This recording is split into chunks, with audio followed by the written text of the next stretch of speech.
Good day and good evening, and welcome to Ramuh's Extreme Countdown.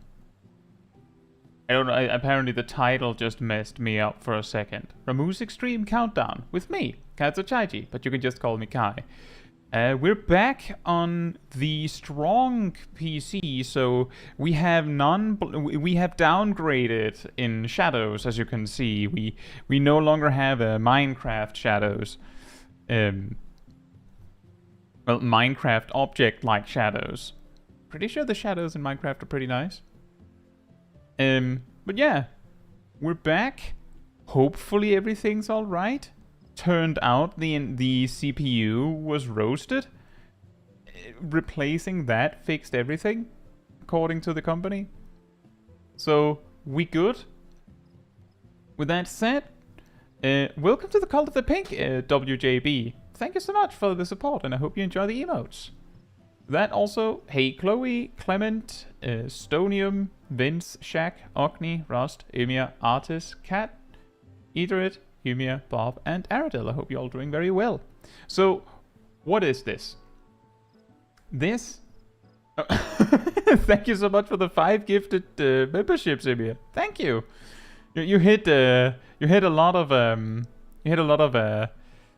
of regulars there. That was actually amazing. You hit like 5 out of 5 regulars. Thank you so much, Jimmy. I really appreciate it. That's so generous. Also, hey Zaf, hope you're doing well. So what is this? Guy 20k Extreme Countdown. The way this works is, or what the point of this is rather, that you may have done mental roulette. Possibly. Or you may be a sprout and you have attempted to go into an extreme like Ramuh Extreme,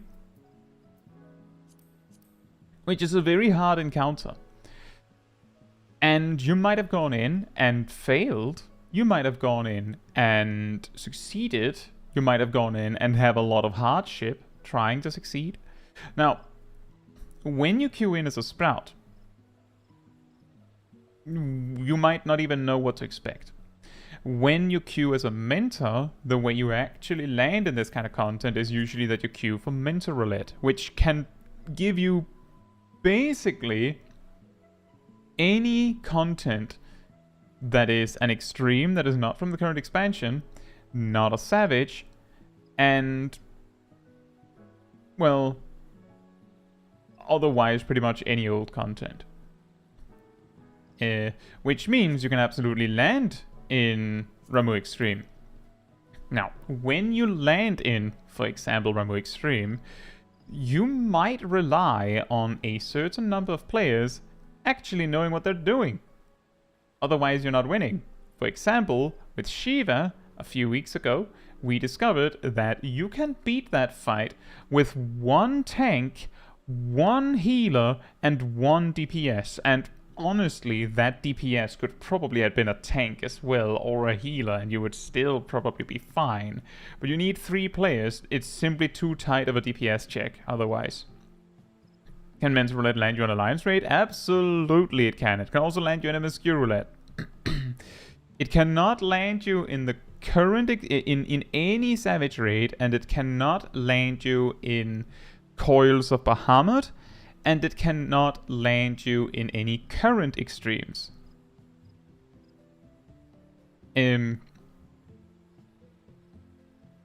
So the question is, how many players do you actually need to beat Ramuh Extreme? My guess, based on the mechanics of the fight, is probably at least 3. Probably at least 3. I don't think 2 is possible. If we beat it with 3, we'll give 2 a try, but I'm going into this expecting 2 to not happen. 4 also sounds possible. Now, the reason why I think the answer is 3 is because while it is technically possible to deal with the tank mechanic alone, if you're really good, the thing is, you have to do that for 11 minutes. And if you're only 2 players, then Ramu is going to put that chaotic strike debuff on you consistently every time. Which means every time Ramu feels like it, he just like sweeps your legs and just completely halts you for a moment because he felt like it. You will get freed because with only 2 people, he's basically guaranteed to land one of the hits on you. But it's the principle of the matter that it's going to be really chaotic. I could imagine it would be 4 that would be the break point. Something that is worth considering is that we're doing it synced, we're not doing it minimum item level. Reason for that being that that would not be what you would experience when you're like queuing into this. And that does mean that we would have approximately item level 130 gear when we go in and get synced down. And that means we have like an advantage of like 45 item levels. Gazel says it looked like a party was taking huge amount of damage in the mentor video. 3 might not be possible. This is actually an interesting thing, and I will get to that because I will explain the crucial mechanics before we start. Something that I didn't know is that Ramu's actions do more damage the more orbs are left on the field. So that will also be an interesting problem for us to deal with as we go down to fewer players. Can we actually hoover up all of the orbs? Indeed, orbs. Also, hey Philippe and Bind MC and Tristan and Matthew. Hope you're all doing very well. And yeah, that's true, Orkney. There's also the part that you typically are not exact. Like, I think it might actually be a bad idea to tell everyone that, oh, all of the orbs need to be taken, because what's going to happen is someone doesn't understand that you need some of the orbs. And now you don't have any. Exactly. Also, hey, Warcraft Traveler. Hope you're doing well.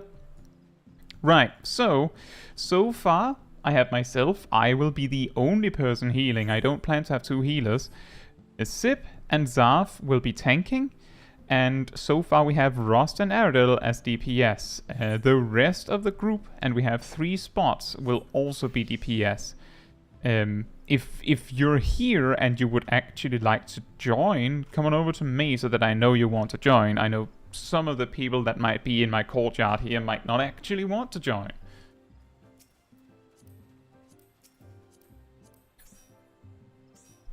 And I will of course explain the crucial mechanics that need to happen. And need to be done right. So that we don't like get stuck because someone doesn't know. And it's perfectly fine if you have never done this synced. I see that we're 1 person short. So if there's anyone in the chat who's like, I could join, you're welcome to come on over. With that said, while we figure that out, exactly, as a solo healer, have fun getting hit by every Chaos Strike. I kid you not, Stonium. Recently, I had a Ramuh Extreme run where both of the healers got hit by Chaos Strike simultaneously, or at least it looked that way. So there's nothing you can do. If Ramuh decides that your healers are getting screwed over, then your healers are getting screwed over. Hey Giraheen, hope you're doing well. Is 1 healer and furthest player? Well, what if furthest player is also a healer?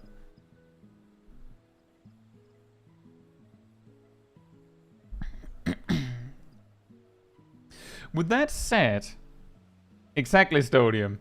Exactly. With that said, there are a few mechanics that are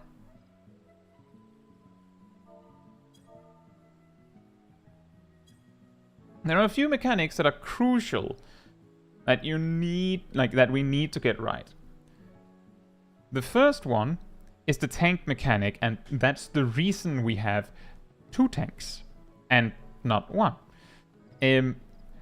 Every few swings, I'm not entirely sure if it's like a specific amount of swings or a specific amount of time, but every so often he will swing with what is called Shock Strike. You may recognize this as the Blue Mage attack.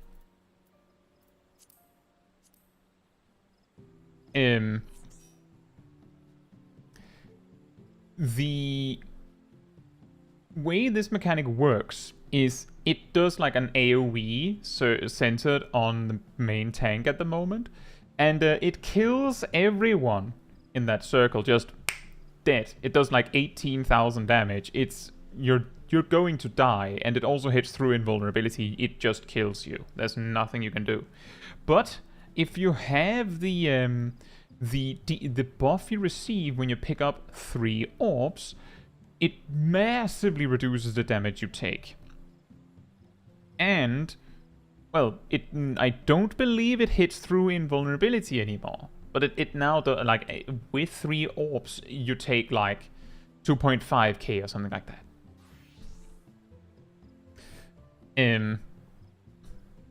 It ignores even with orbs? Okay, fair enough. I could have sworn I'd seen an invuln work. Not really important. I don't think we're planning on tanking Shock Strike with invulns. It was more like an observation that I thought I had. The way this works is when you've picked up 3 orbs, you get this immunity or resistance to Shock Strike. Whoever's tanking Ramu, basically, the instant orbs are down, a tank just goes yoink and grabs 3 and makes sure they're tanking the boss. So that also means that everyone else should try and steer clear of the orb so that that tank can grab 3 as quickly as possible. When their buff is running out, not when it has already run out, when it is running out, so you have like time to do the swap, the second tank grabs 3 orbs and picks up Ramu. And the tank who was tanking previously quickly steps away, because there's absolutely a possibility that Ramu just goes, oh, I'll Shock Strike both of you, and it's an AoE, so we also want to be very clear with where the person who's actively tanking Ramu is at any time, because anyone who gets near that tank is likely to just blip out of existence instantly. Don't want that. That's the most crucial mechanic. Basically, this might be underselling most of the other mechanics, but if this is done correctly, then most of the other mechanics in the fight can be messed up quite drastically without it leading to a wipe. Exactly, metal pipe falling is you just die. So we will probably put a mark down somewhere for the tank to stand. Or at least like a place for them to hang out. By the way, we have Cat Damon decided to hop in, so we are 8 now. However, there is the possibility that someone throughout the stream might have to go. And then we'll just, have to replace people as we go. If you know that you have to go, then as we size down the group, it might be like optimal to like bow out like a little bit before you have to go, so that we don't have to replace you suddenly. But we take it as we go. The second mechanic, or like mechanic worth talking about, is that Ramu's damage, I'm not sure if it's a specific mechanic or it's just Ramu in general, but apparently, and this was something that I was made aware of yesterday in the comments section of my video, the orbs on the floor just existing and not being yoinked by anyone makes Ramu stronger. So this is something we need to keep in mind, that, I mean, I think we might be able to get by without like yoinking all orbs at every moment, but it might be worth keeping in mind how many orbs we have. Like, we don't need 10 orbs on the floor. We'll figure that out as we go. The third thing, and you may recognize this mechanic from hard. Somewhat regularly, Ramu will cast Chaotic Strike. This is warned with a targeting reticle appearing on 2 players. As Stonium mentioned, it's going to be me and whoever's furthest away. And if I'm furthest away, it's probably me and whoever's next furthest away. These players will get stopped in place for around 6 seconds, and after that they'll casually, slowly walk towards Ramu for 45 seconds. Doesn't need to be 45 seconds, because Ramu will, within those 45 seconds, cast Thunder Spark, which is the melee range circle AoE he casts somewhat regularly, and it probably kills you. So it means if you're not helped, you die, and there's not much you can do about it. The way you deal with this, as it is on hard, is when someone is horrified in this way, you need to get them hit with these lightning circle AoEs that he marks on people randomly. And on extreme they hurt a lot more, so you preferably don't want 2 of them hitting 1 person. So that's something we'll have to also figure out.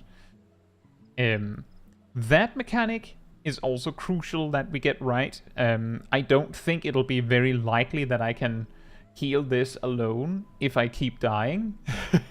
I know, shocking. And then there's the tether mechanic. And you may also recognize this one from extreme, from hard. And then that's also true. Zarv mentions that Shock Strike will wake up the main tank, but well, I mean, if the main tank just isn't furthest away, then they'll probably not get hit, but yeah. The tethers. The tethers are dealt with in the same way as on hard. They just punish you a lot harder for ignoring them. One of the players has to grab 3 orbs and get this Shock Strike resistance. If they get this Shock Strike resistance, then the tether just disappears, just gone. So just one person has to do that. Beyond that, there's an add phase. The adds are a soft enrage, which means while the adds are there, they will when you have killed all of the adds. Let me try that again. At some point, Ramu will cast Judgment Bolt. If there's any adds alive, you die. And the adds will somewhat regularly cast Increased Sentence. You may have seen this on hard. This, supposedly, it doesn't actually increase the sentence, as in it doesn't make it hurt more. It actually does the opposite. Or rather, it doesn't increase anything. It reduces the timer. So, they basically pull that Judgment Bolt closer to happening. So we need to kill those adds quickly. The less adds there are alive, the less they can cast Increased Sentence. So it's of course better if you can kill an add, instead of being spread all over the place and each DPS is attacking a different add. During this phase, Ramu is also invulnerable to my knowledge, so it would be effective if whoever's tanking Ramu can also, turn around and see if they can smack or whatever's behind them. There should be an add near them that might be a little bit difficult for others to reach. Everyone else get to that one last, and then we try to move around to help each other, right?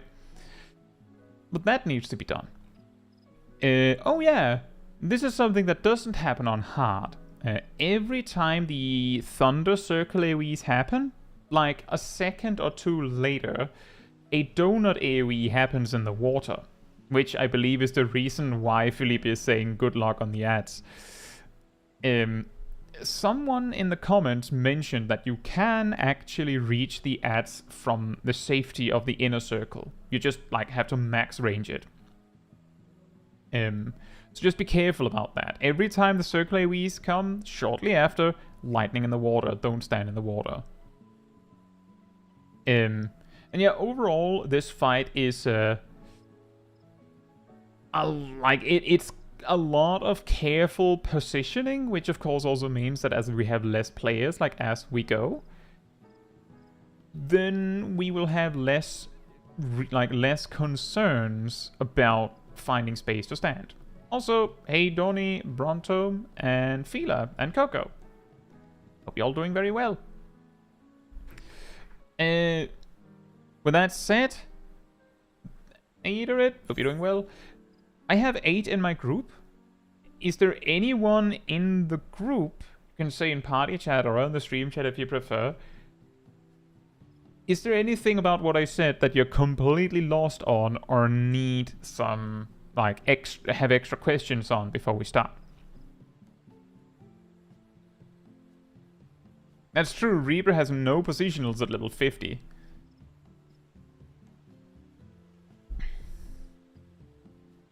We also have a red mage with no heal or res. And summoner with ether charge and not dreadworm trance.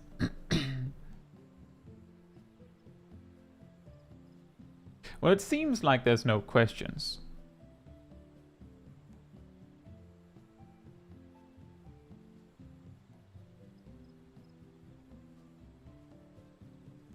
In that case, I think we'll just go in and try.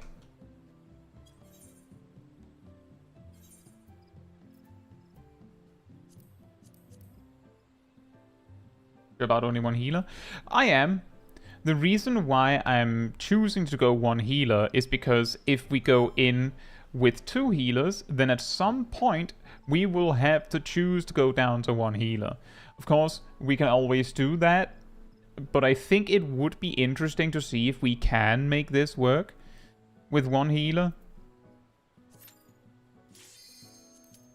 Like, if it's not possible with, like, 8 players, but we only have one healer, then obviously there's a problem with the group composition. Which tank will tank first?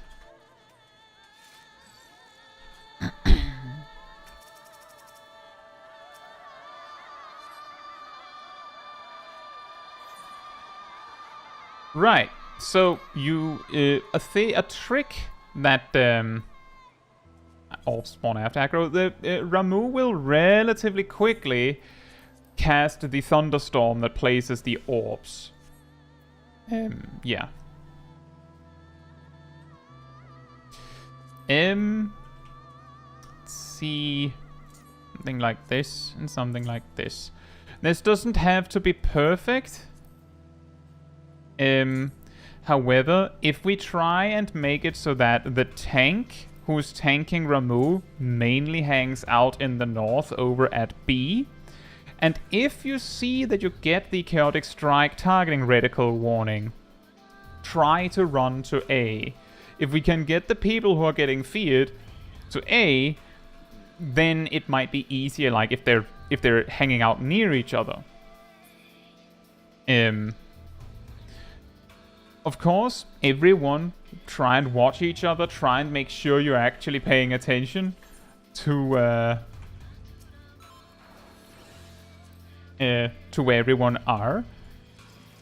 Would one of the tanks do the pull timer when they are ready? However much time you think makes sense is fine.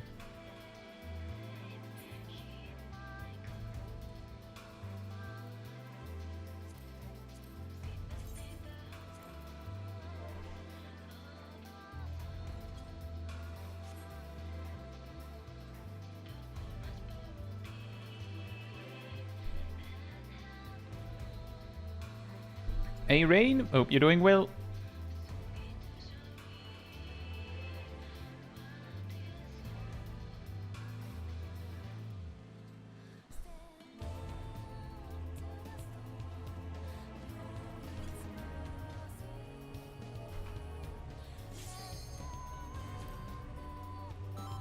50-second pre-pull timer. Ah, yes. Then we can make sure that the standard finish is prepared.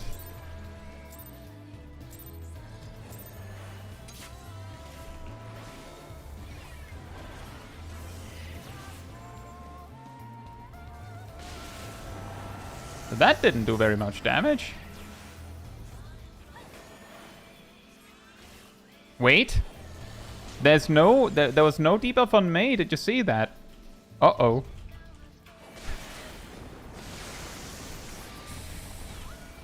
Oh boy. I could have sworn that we agreed that it was healer and furthest away. There was none on Mei.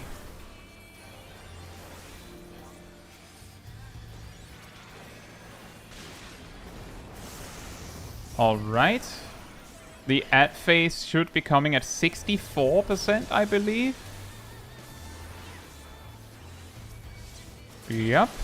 Now we switch to ads.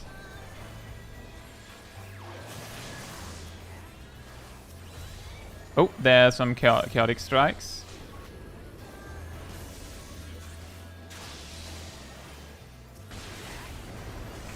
Oh, that's a lot of damage. We may need to pick up some of those orbs. It seems like that the lightning strike hurts like wow. I've taken some.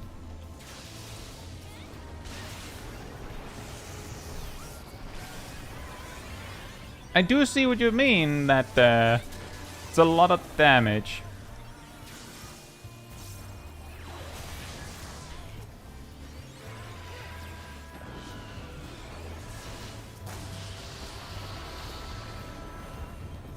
Well done. Now it's just the mechanics we've already seen for the rest of the fight, pretty much. I think tether can happen.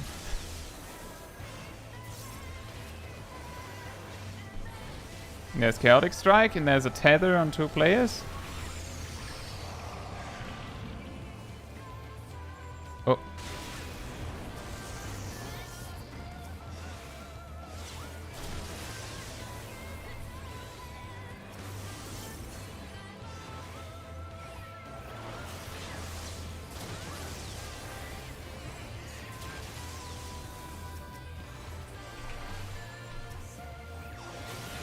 Thank you.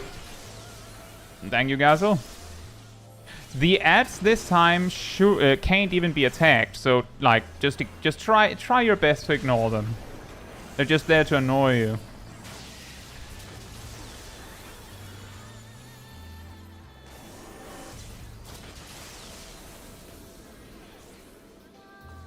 Uh-oh.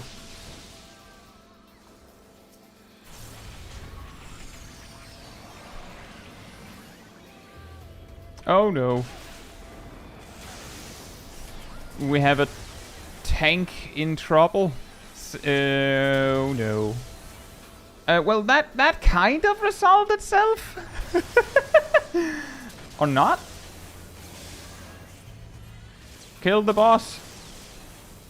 So what happened there is Zaf grabbed 3 orbs and then became feared. So they couldn't move. And Zip couldn't, like, properly tank switch.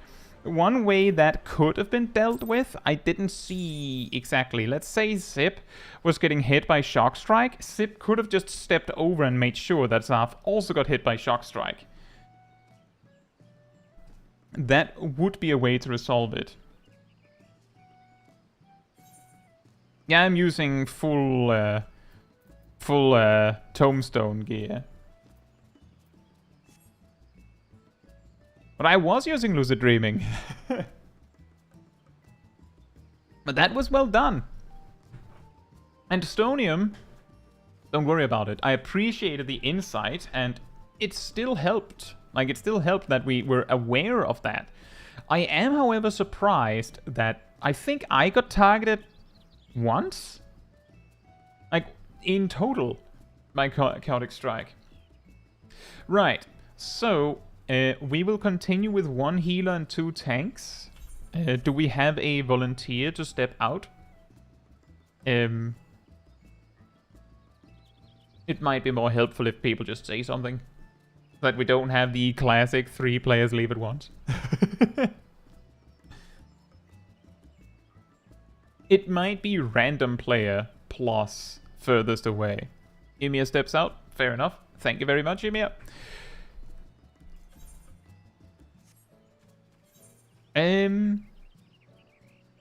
Well, now we don't have a melee DPS. I think it's fine if like people feel more confident. That also works. That solves that problem. And also well done, Emir. Good job on your first Synced Extreme. I think you did well. With that said, now that we're down to 7, nothing's changed. It's exactly the same strategy. It's just... now we're 1 person less. Ariel says I immediately died. You were unlucky that you got feared with like a toe in the water and Ramu just went... oh, it's real real estate, and just killed you. Like that's unfortunate. Oh, whoops.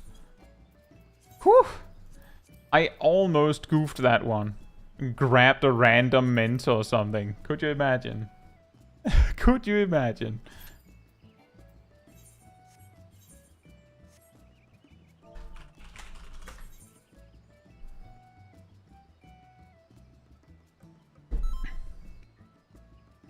It meant it would have been... I mean, we would have beaten it.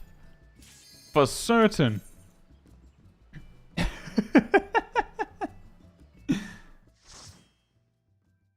The donut AoE happens immediately after the thunder circles, yes. Hey Silvermint, hope you're doing well. It would have been funny.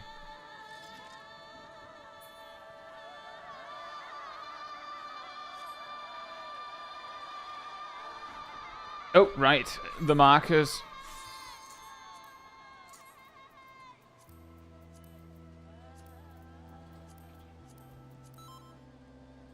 And yes, preferably try to make it so that only 1 circle AoE hits the people that are charmed. It seems like you can survive 1, but just because you can doesn't mean you should.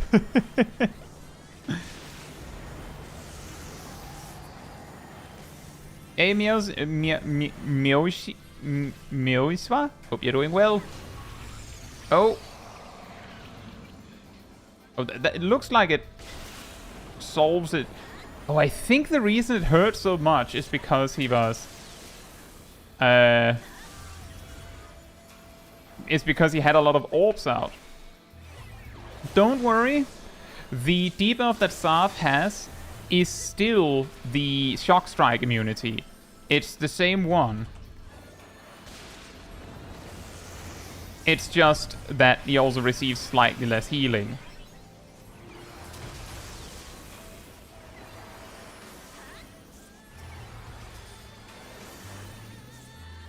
So deep breaths, we continue onward. Ad phase.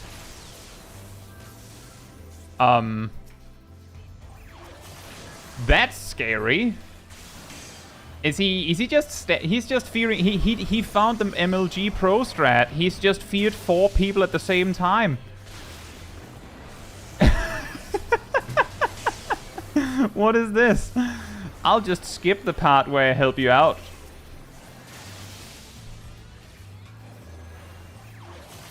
That would have been pretty funny in Miosva if that actually happened.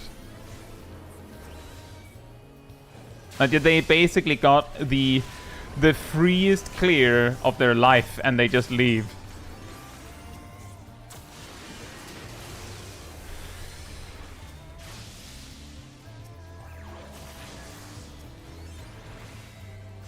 Oh, I see Rost is really far away.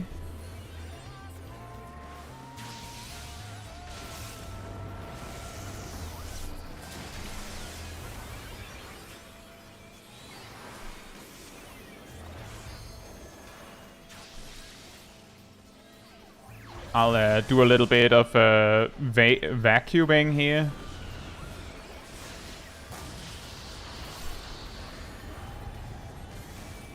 Exactly, Rain. Imagine how hard this fight would be if he just didn't do the thing that helps you out.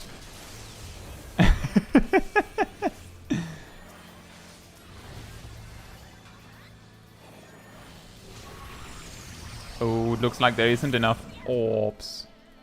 Careful. Should come enough orbs now. Oh no. I think this is going to be a wipe.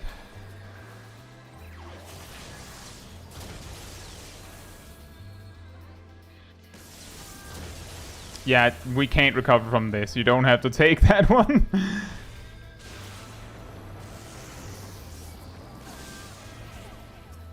Take me!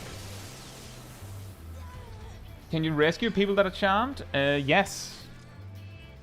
Okay, so note, I will not be doing the thing where I grab 3 orbs. It looks like we suddenly didn't have enough.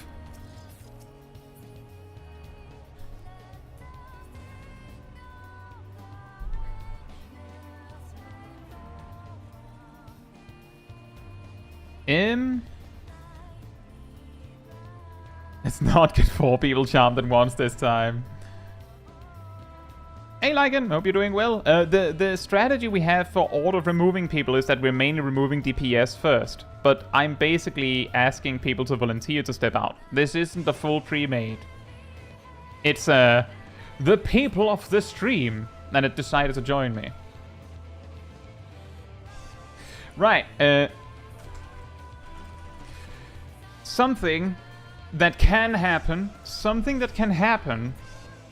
is that if you're really unlucky, you can have that. So tank 1 has tanked Ramu for a while, then tank 2 grabs 3 orbs to get ready to like take over, and then the tank who's already tanking, as they step away, they run into an orb, and now they have static condensation, which is the red debuff, and it is just as long as the resistance debuff.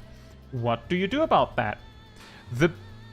If they are going to end around the same time, the best you can probably do about that is the tank who already has a stack of static condensation.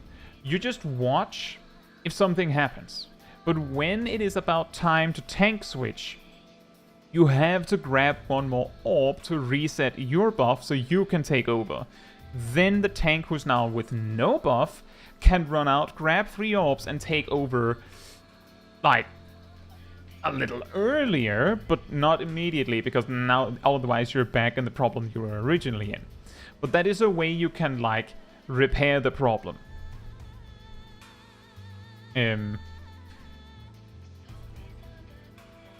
But yeah, there's no plan on which order we're booting people out. I prefer to not have to boot anyone, so mainly it's people volunteering to step out. And we're specifically going with 1 healer, 2 tanks, and the rest DPS, because that's, I believe, 1 healer and 2 tanks is like the skeleton crew that we need to do this, if that's even possible.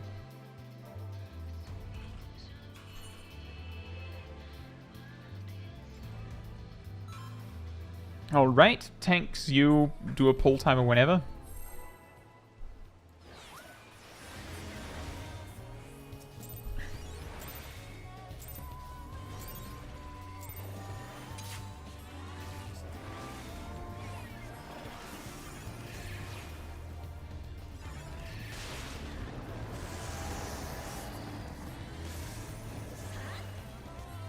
Uh-oh.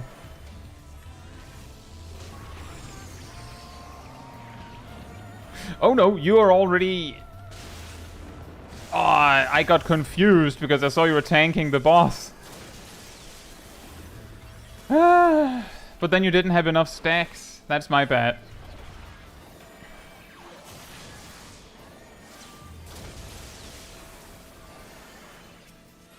Your static condensation works. It's just that it's not super great because it makes you heal less.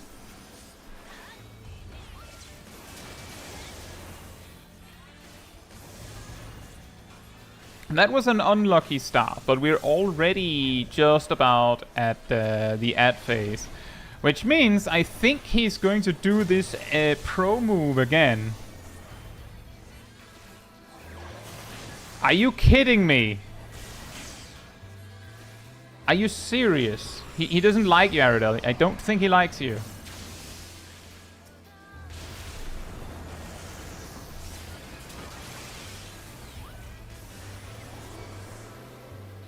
Not much you can do about that.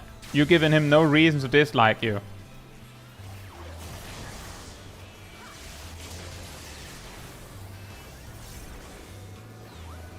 He's just repeatedly doing this. Like, this is the second time. I think it's just that because of...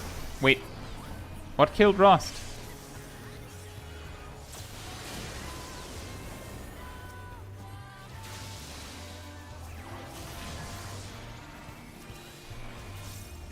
The donut.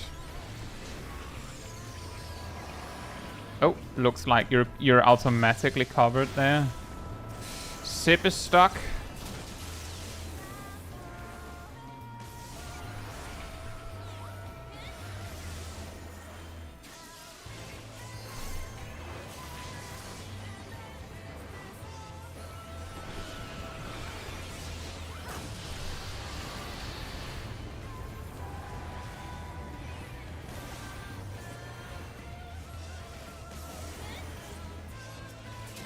Ugh.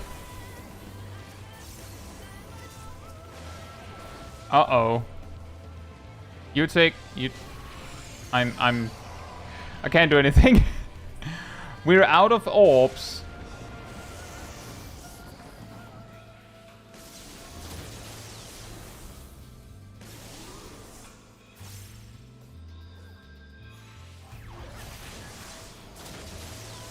And it's a wipe. Don't worry, we'll figure this out.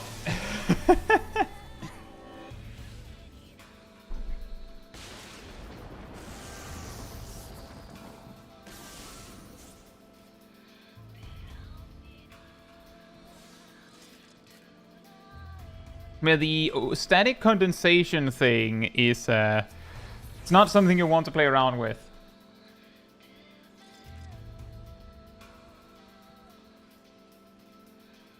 And oh yeah, Ramuh Extreme is like, to my knowledge, it's the one where, like, it's the classic one where, like, you might have seen that I made a video a long time ago where I showed, like, where I was like, why mentors leave extremes? Why do you think I put Ramu in the thumbnail? It's because he's like the notorious one that people just can't be bothered. If you have only one tank that knows what they're doing, then you can't beat it. Like, you straight up, you can't beat it. So it's a very, very... And now we have this again. We need a tank... Help for a tank?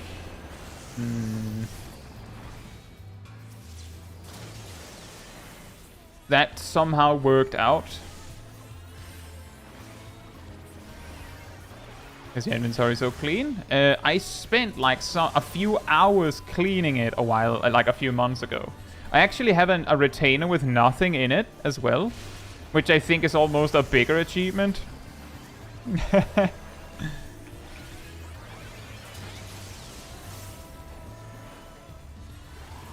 Now the ad phase. And this time we managed to line it up so it wasn't in the middle of Chaotic Strike. And here's Chaotic Strike. I don't have one.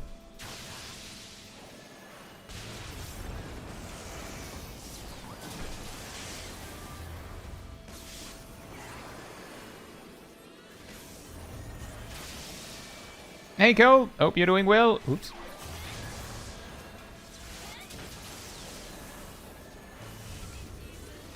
Ellison is a lightning rod. Well, that would explain some things. Hey Zeros, hope you're doing well.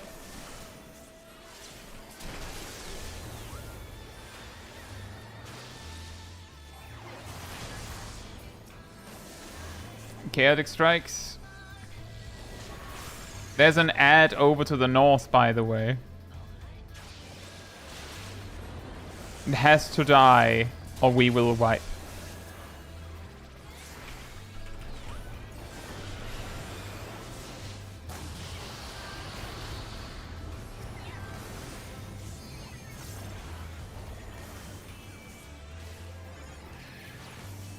Quetzalcoatl is the better lightning summon. I mean, it also has orbs, right? So chaotic strikes and tethers.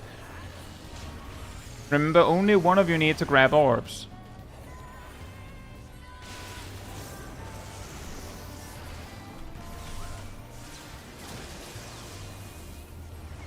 The tanks need the orb. Nice. Counterpoint Ixion. Ixion is it has a big head with a big horn, right?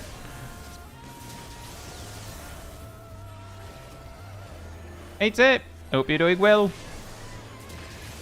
Yeah, we actually, I believe we beat with 8 first try, which is probably not surprising. But we've wiped a bunch of times here. It's really hard when Ramu gets to play.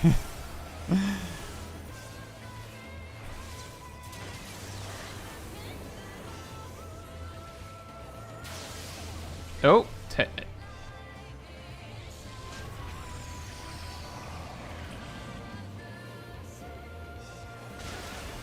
nice positioning. Well done. Was that third try? No mount.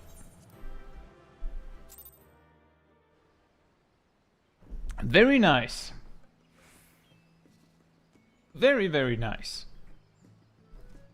First try. Aradel bows out. Thank you for joining, Aradel. And I also think you did very well, Aradel. I just want to be clear, and I'm sure you all saw that Aradel was really unlucky many times in both clears. I don't want it to be. It is not the case that it was Aradel's fault. That was just really unlucky. We have 2 mages and 1 melee. If we have anyone that if any of the mages would like to play ranged physical, that would be like a small benefit. But if you don't, that's fine. And the reason why it's a small benefit is because by having a ranged physical, we get like 1% extra party bonus. And if you see how like Shaq survived with like 2% HP like 3 times throughout this duty, so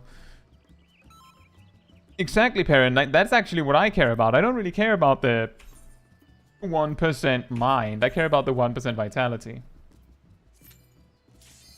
Keep resers? I mean, red mage can't res.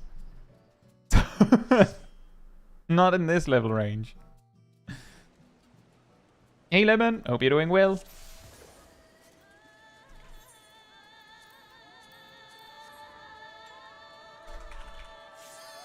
Oh.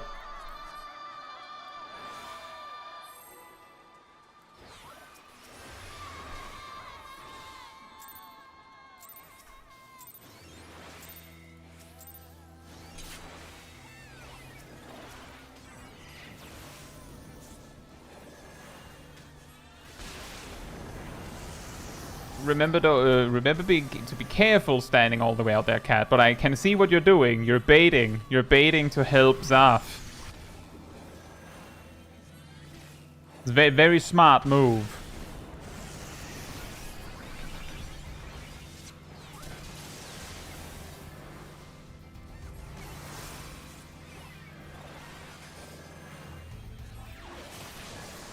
That's very good. Like, a problem we've had is that Zaf keeps getting hit with Chaotic Strike, but if we just have someone standing all the way in Narnia, then that doesn't happen.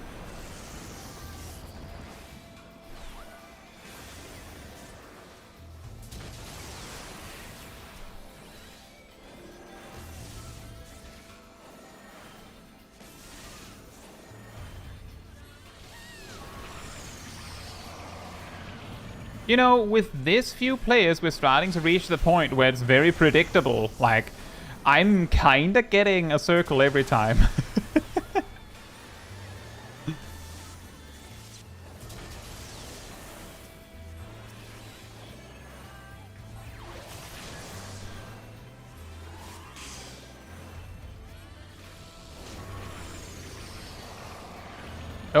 one of them is getting it themselves. I mean, that's also a solution.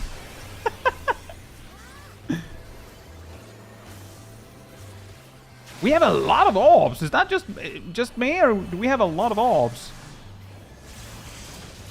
Or is it because the tanks are about to tank switch or something?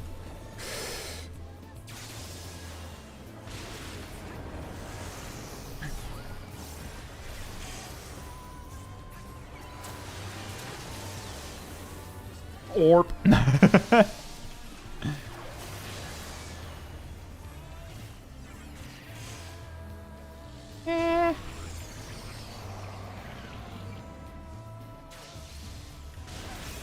We have a stock tank. Oh, well, that solves that. Why did it I'm pretty sure I read somewhere that he can't target the main tank with that, but I guess that's also wrong.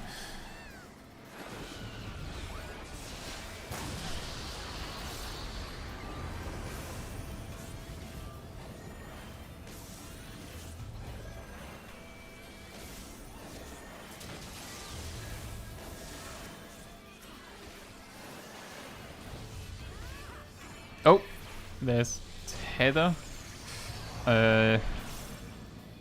You got it.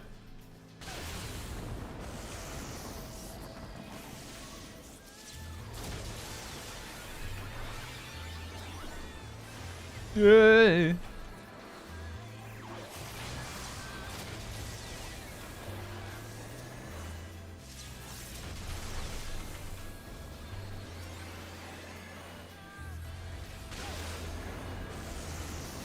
The scary thing with just yoinking all the orbs is that you can absolutely land in a situation where you're missing orbs if you do that. But if you just leave them all out, then the thunderstorm hurts like, oh, ridiculously hard.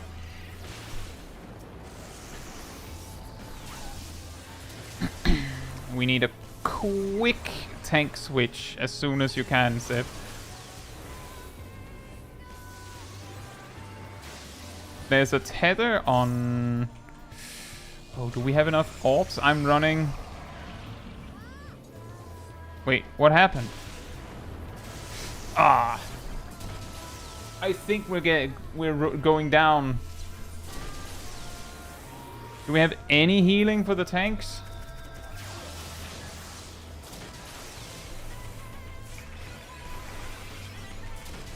Nope, couldn't make it.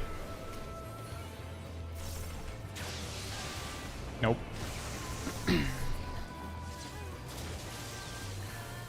No reses.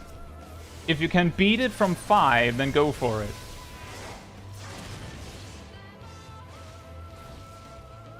And there's the tether.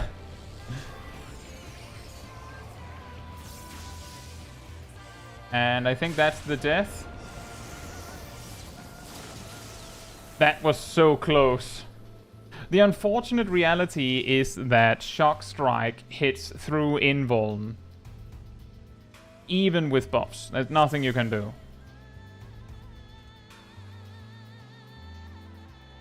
And that went south really fast. Right?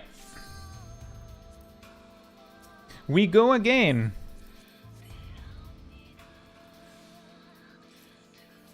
I'm glad to hear that, Snoopy. Thank you so much.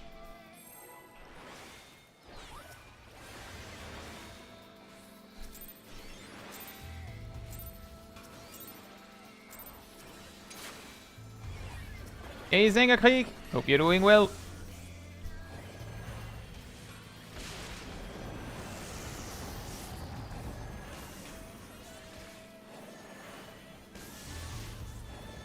He just doesn't like you, Saf.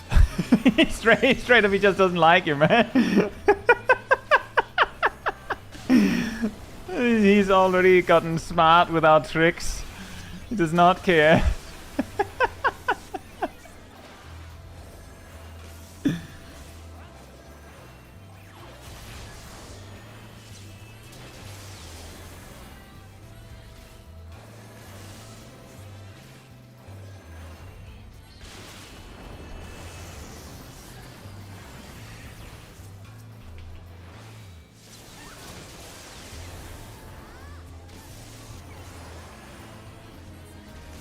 It's very sad when you're so close that you're like, maybe we can make it, and then you can't.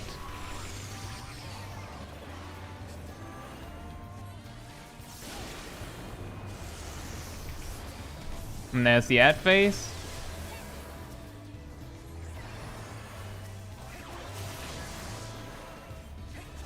Oh, there's Chaotic Strike on me. Oh, careful.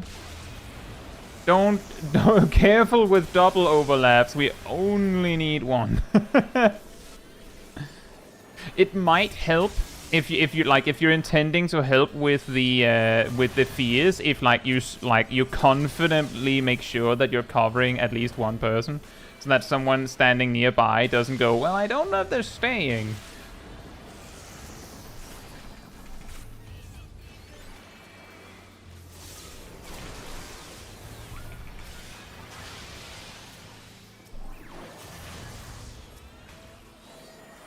Oh, Zarf is getting feared.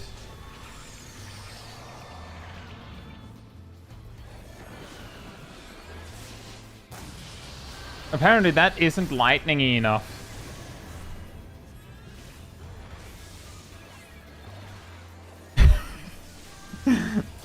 He decided you don't get to play anymore, Zarf. Oh, Rust, grab one. Rust, grab one. Oh no.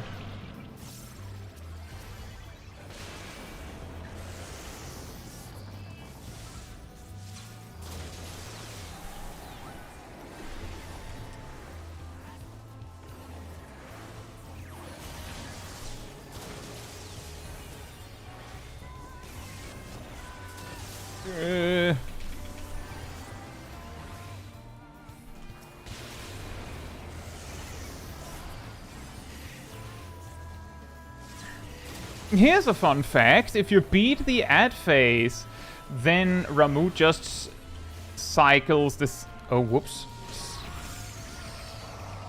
So just grab the orb. Just grab the orb. Just grab the orb. Dead.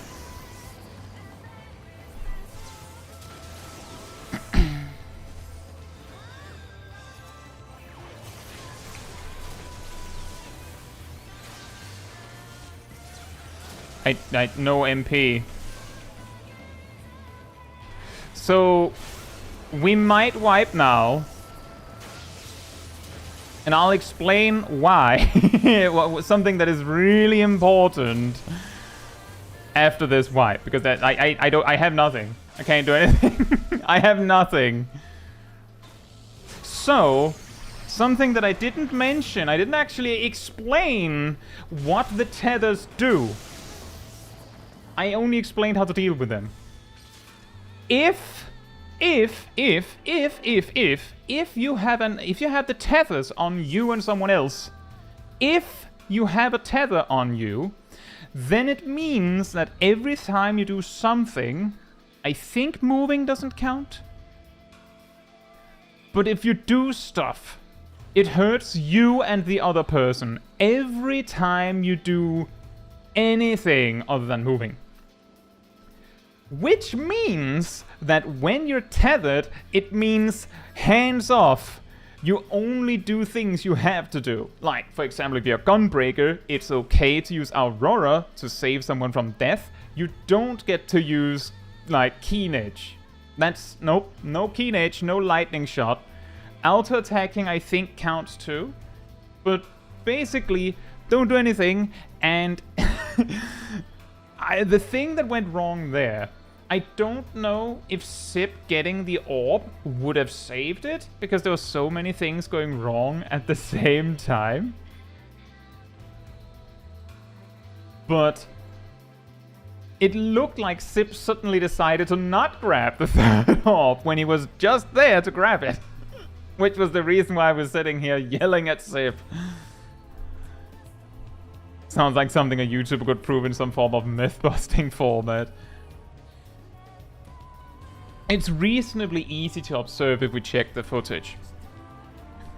Because the double lightning strikes on you. That was probably what killed me, yeah.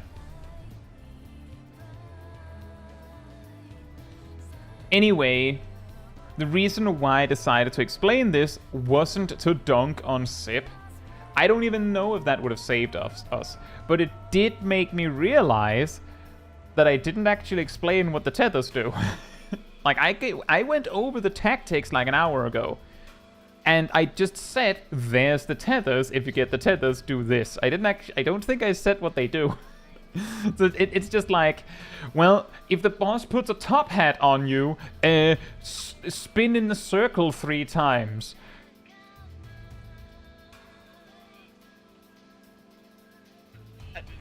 Because I said so. Like, just do that. Also, I don't think I said hi to Archibasta yet, but I hope you're doing well. And also Caetsu. And Perrin.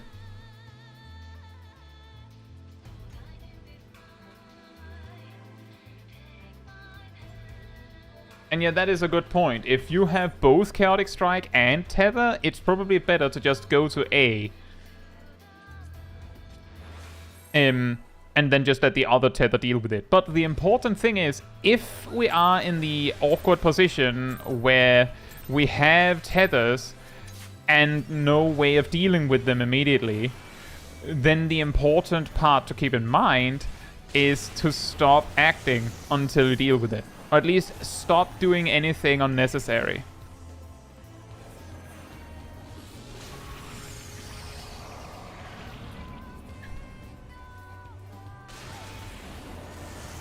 Like that's the crucial sticking point. Is don't do anything unnecessary while you have the tether.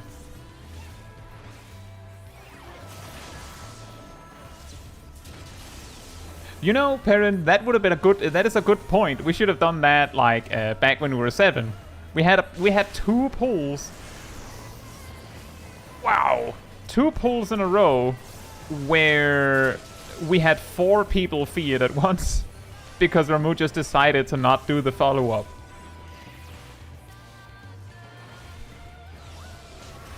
Case in point, I think that's coming now. Nope, we just barely nailed it.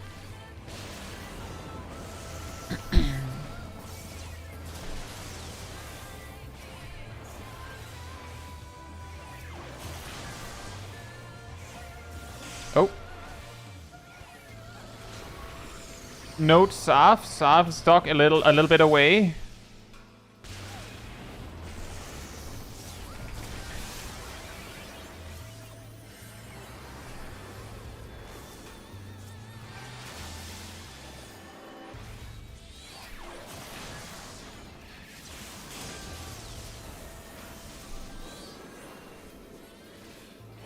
Orb. Ow.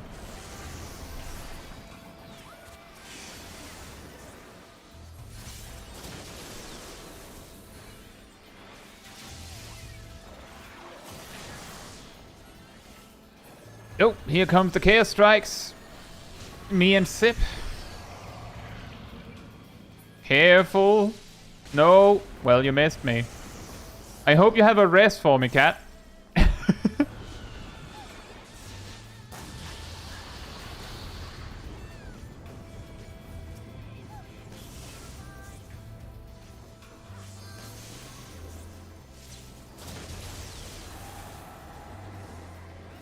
You may need, we may need anything.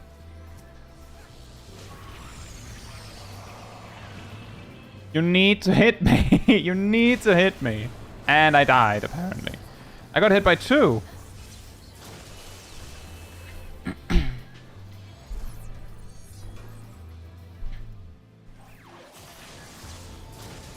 Oh boy. That was, That's Ramu. Peak. Like, peak Ramu. I'm just standing there. Captive audience to my own funeral. It's okay, everyone. We try again. There's no one that, like, gets... That gets blamed or gets flamed in any way. It's just in the moment. And then it's gone. Then it's over again.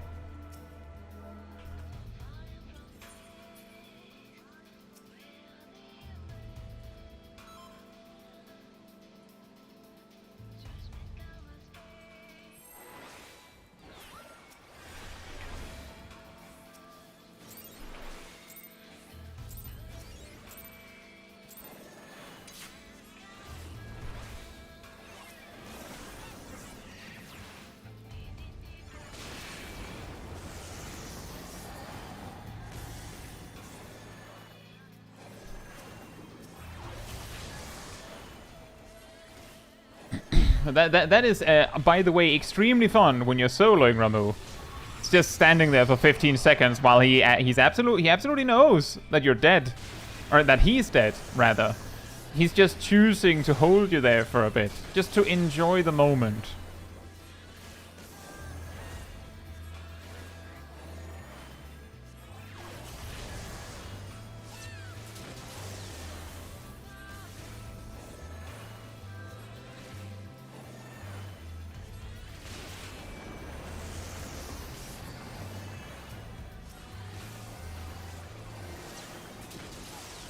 Ooh, I really wish I had Ixoholi at level 50. That would be nice.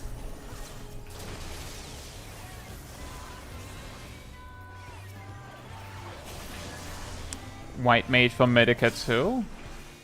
That could be, but I think actually... Oh. I can't reach both. I can't reach both.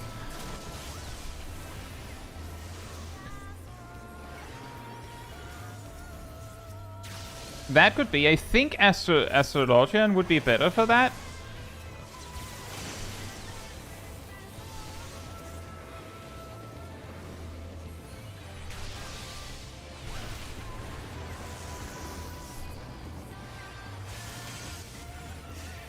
Hey, 7-Up. Hope you're doing well.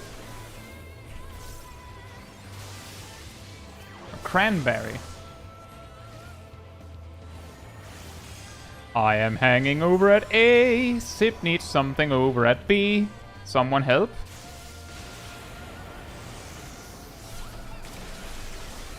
Sip is stuck at B.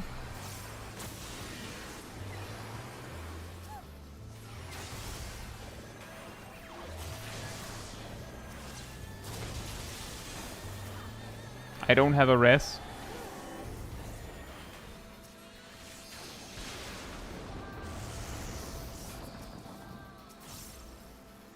Good thinking, Zaf.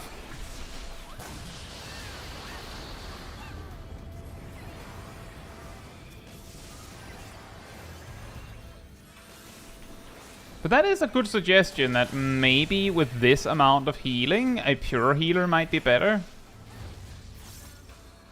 You do it, Cat.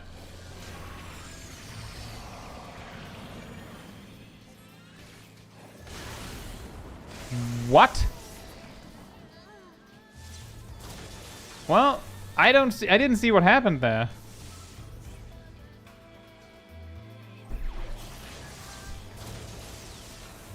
I don't think Scholar would make anything easier. Not that much, at least. I did see that it was a little late with the tether, but I'm wondering, was I at that low HP and just didn't notice? Right now, we do have like 15% echo after this wipe, so I think it's better we stick to this group composition.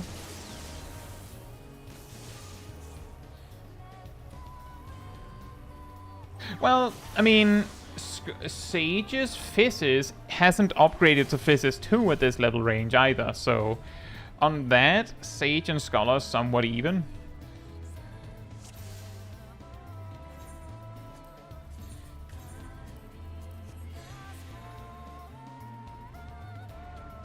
You're down to 2k. Ah. We're not... So, I don't care what ideas we get. We have 15% echo. We're doing this full hour. At minimum, if I'm changing anything. We're staying to make use of those 50%. I mean, there's a delay. But I did say that I couldn't rest.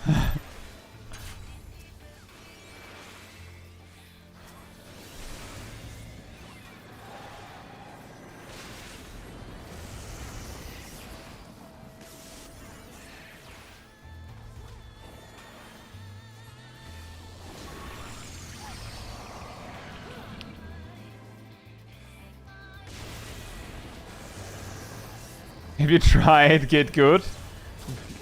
What? Tank swap?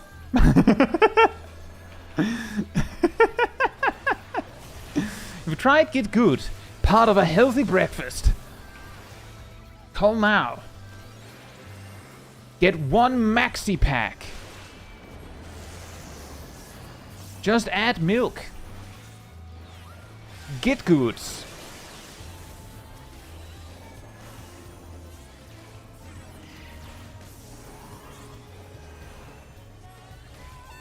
You need... Have you tried Lightning Orb? A part of a healthy breakfast.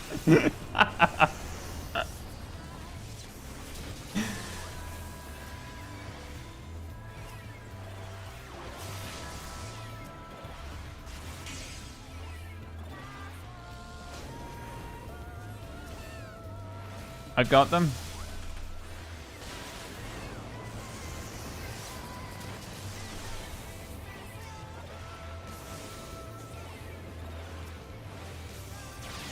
Start your mornings full of energy.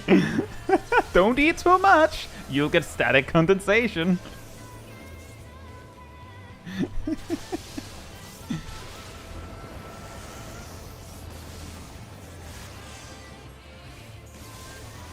I thought Guy wouldn't put ads in the middle of videos or streams.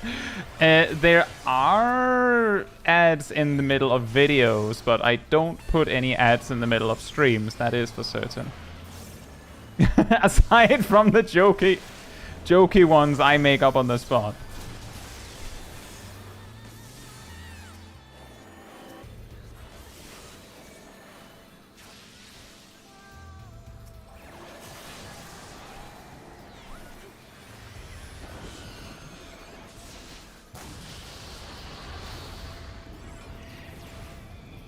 Announcer sponsor Ramu VPN. Protects you from shock strikes from strangers. Oh no. One thing at a time. One thing at a time.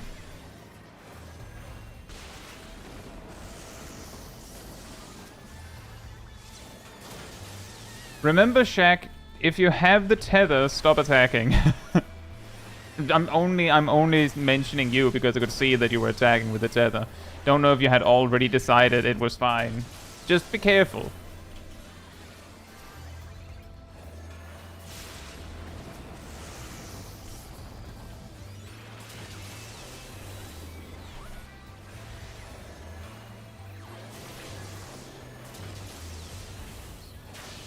Shockingly secure.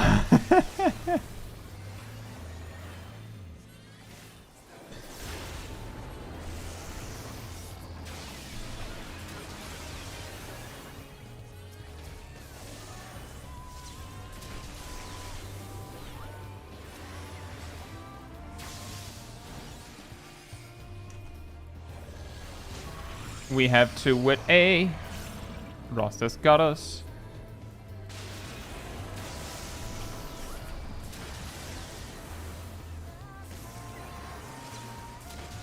Hey Stola, hope you're doing well. Thank you. Easy fight. First try. Easy Ramuh. Very well done.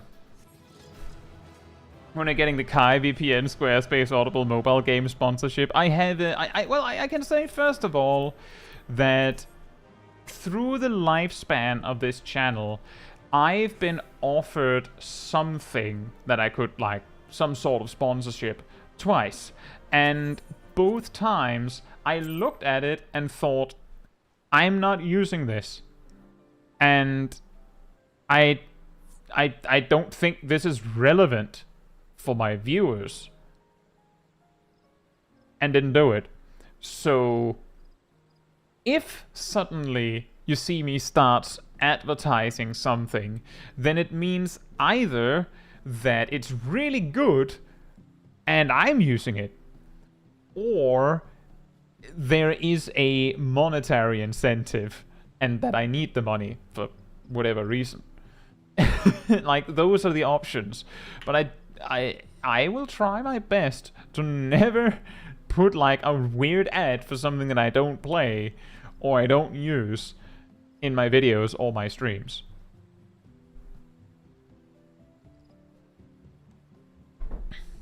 Don't we all?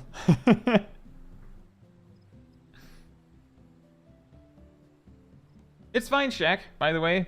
It's fine. It was not, like, I was not seeking to make you feel bad or demand that you apologize. It was simply if I don't tell you, you're going to keep making the mistake. Like, that's all it is, Shaq. Like, nothing more in it than that. It's totally fine.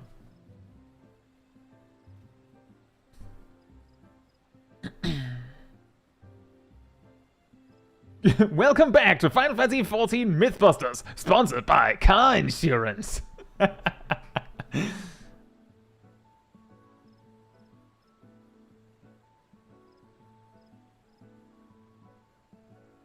And part of the problem there, Lycan, is that sometimes with sponsorships, they tell you what you have to say. Like, of course, you can just say, well, I'm not saying that, and then the sponsorship is off. But that's the reason why sometimes YouTubers say something where you're like, that's absurd. Why are they saying that? I know they know better. It's because they were told, read the script. Say the line, Bart.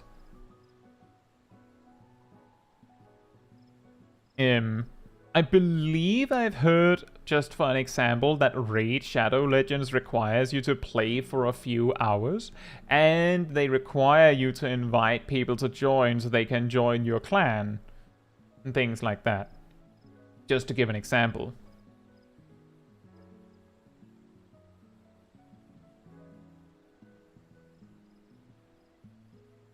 The stream is recommended to me after watching Ramuh Extreme cutscene and a party voting on abandoning Ramuh Extreme. Oof.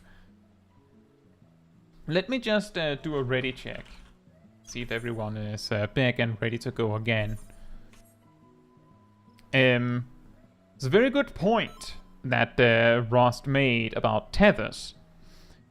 We're 5 now, which means that having multiple people run around trying to grab orbs for the tether might be a bad idea. One way we can go about this is make like a priority list. Like saying, if one of the tanks is part of the tether, then the tank will do it. Because they need 3 orbs anyway. Like, they'll have to grab 3 orbs at some point. So they do it. Second priority can be like, I don't know, Rust, then Shaq, then me. So like, if the tether is me and Rust, then Rust grabs the orbs. If the tether is Shaq and Rust, then Rust grabs the tether. Well, it basically means that I don't grab them. But part of the reason why I'm suggesting that is because sometimes I can't go anywhere because I'm spamming heals. Zab says, we typically prioritize off tank, then healer, then the one that's not targeted by Chaotic Strike. The reason why I'm saying that healers last is because we only have one of those.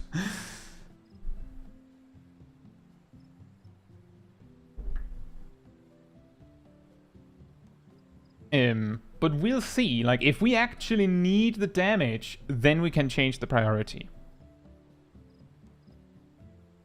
Does that sound fine for everyone? In the group, of course. Does that sound good for the stream? What do you all think? I change your answer. Oh yeah, right. Good point. Let's try that. How could you?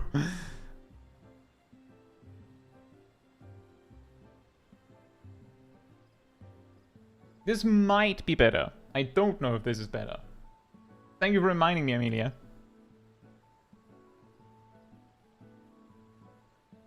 Check food, good point. And that is also true, Stonium. You can get really unlucky.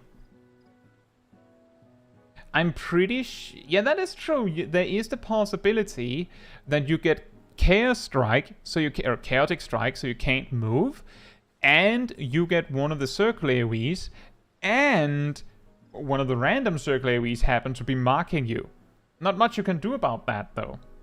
Like, the best we can do about this is every time that happens, I put a shield, I would have to play Sage or Scholar, and I just put a shield on myself every time I see the marker.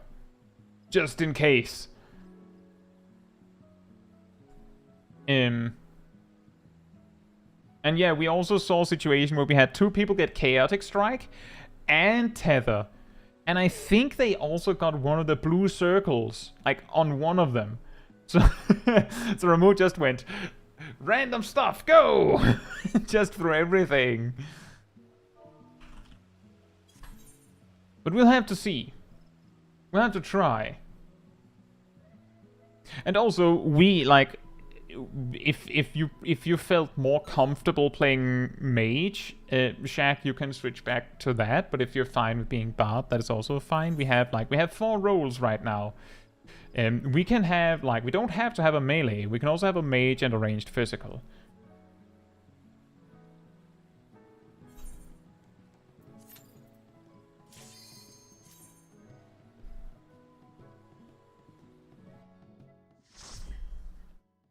Ramu kitchen sinking 6-player strats.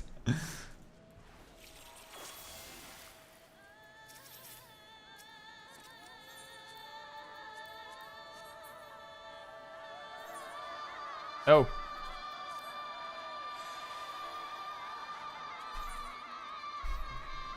Orb, orb, orb, orb, orb, orb.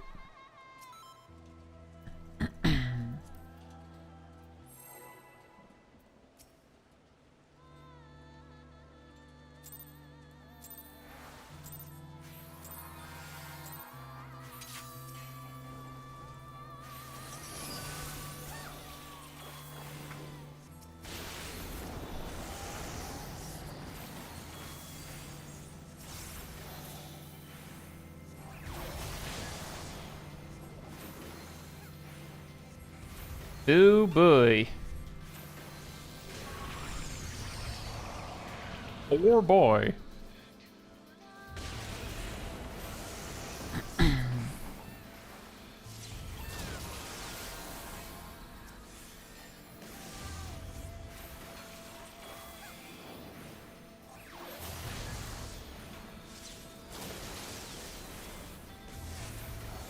There's no chance that I'm consistently getting a card burst off, so I'm just going to play the cards as I get them.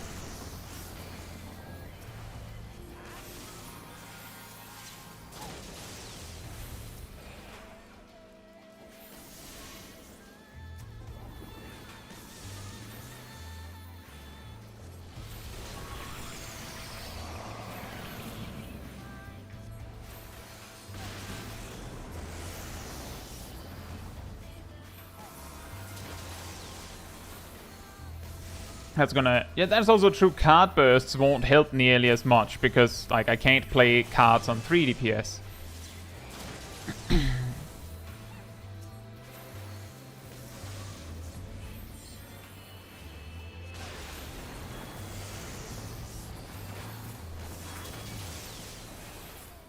Ugh.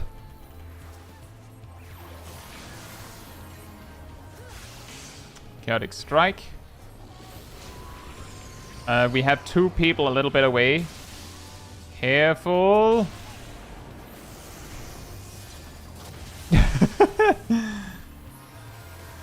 Steady now. Ugh.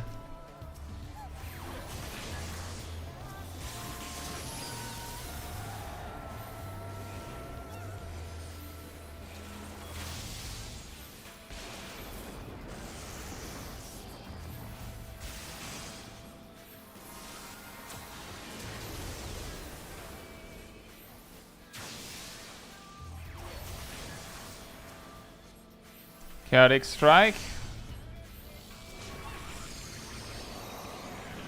Okay, apparently... Oh no. Apparently, rescue does not work if you're horrified already. The more you know. That was something we thought actually worked before we started. Ain't that something?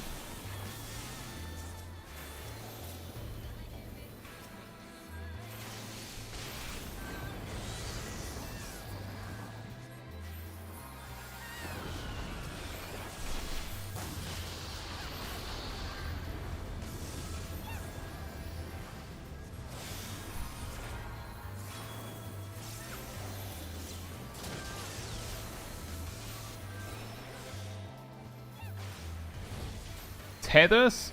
Tanks, take them. Good, nice.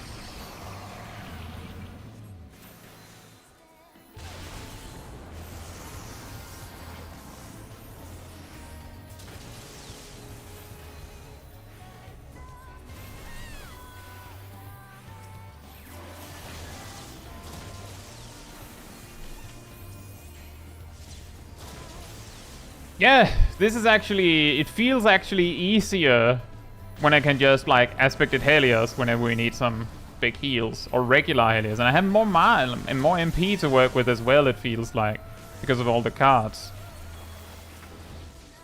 Uh-oh. One thing at a time. Tank does the tether.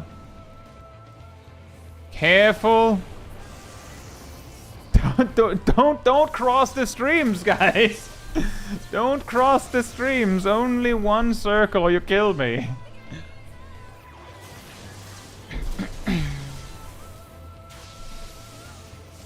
Welcome back, Emia. Hope you're doing well.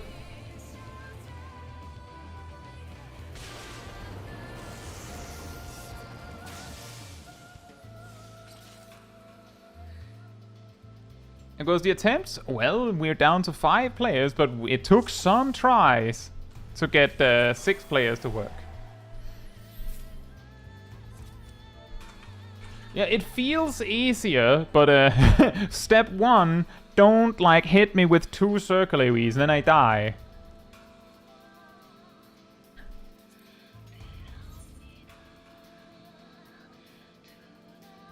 I'm very fragile. I'm a fragile little astrologian. It feels like to me that because basically everyone gets a circle for the most part, DPS and healer can deal with the fears if it's just us in the back line. If it's just us getting it, we can figure that out on our own. Why are you astrologian? Because white mage kinda sucks in this level range. And we needed pure healing levels of healing. It's insane amounts of healing required on this boss.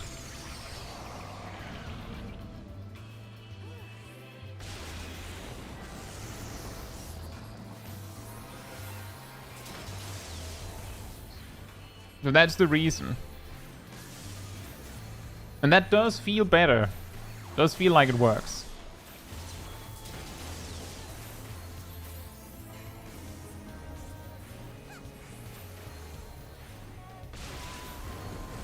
Actually, Lycan, I believe there was 2 players that covered it on me. Am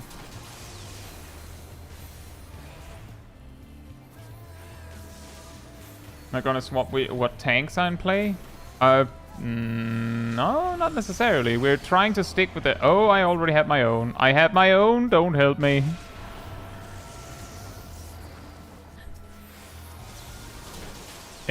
For the most part, we're trying to keep the group like the same as far as we can, so that like we don't have to like suddenly change the strat completely out of nowhere or relearn.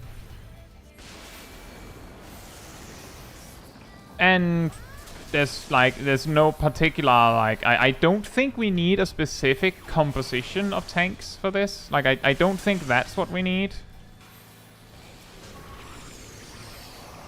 Oh, you have your own. Then you don't get to have mine. You don't. You only get one of those.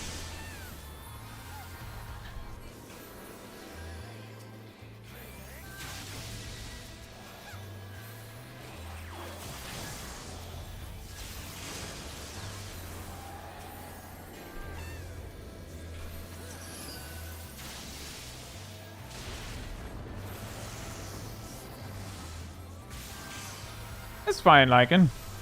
There was a reason why I said don't cross the streams, is because I saw it was 2 players.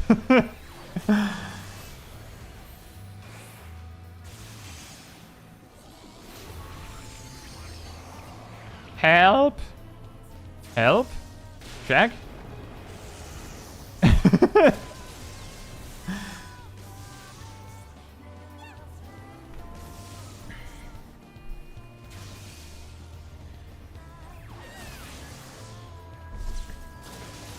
Just wipe it. Just wipe it.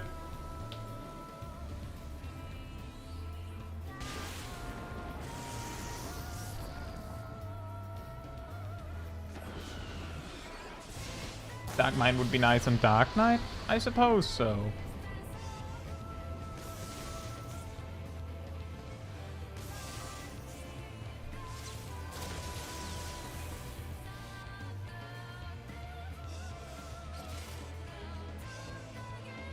I'm just, again, not aiming at anyone in particular. Not, just reiterating that the way this boss works is that whenever Thunderstorm happens, the way that he does it is he casts Chaotic Strike. He will fear 2 players, always 2. Then he will do Thunderstorm. Every time. Unless he decides to skip it. So whenever you get those like blue circle AoEs, like the way that I do it, every time I get the circle AoEs, I look at the party list, does anyone have the debuff? And if they don't, then I just look for somewhere where I can stand. If someone has a debuff, then I look over at A, is anyone there? If there's no one at A, then I like start to look for, okay, where's the person that I need to save? So like that's the way I do it. You don't have to do it that way, but every time you get the circle AoEs, there's a 50% chance that there's someone who needs saving. And I didn't go over the order of mechanics earlier, so like that's perfectly fine. And I know, I feel like I know I'm repeating this a lot, but it's genuinely because I'm not trying to target anyone by being like, alright, let's explain the mechanic for the 50th time for this particular person. It's not. It's just, if there's something that isn't clear, then we talk about it. Because it's not going to work if we wipe 5 times because there's something that isn't clear.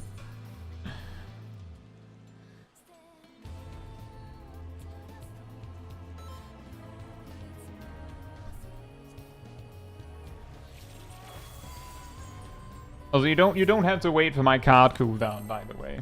It's fine.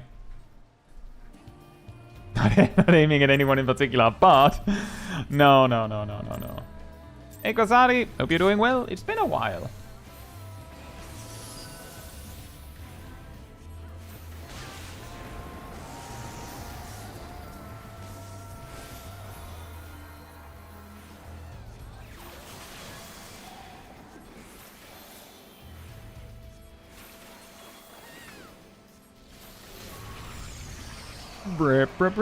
Breh. Boink.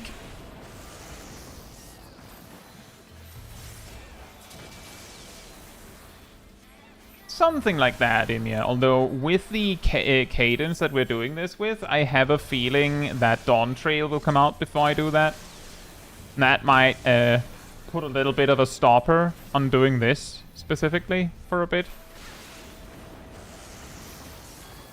Who knows? Depending on how big changes are done in Dawn Trail, there could even be reason to like go back and see, oh, maybe we can do Shiva with 2 players now or something. Can 2 Fiat players both get the AoE? I don't know. We haven't seen that one yet. But hypothetically, maybe.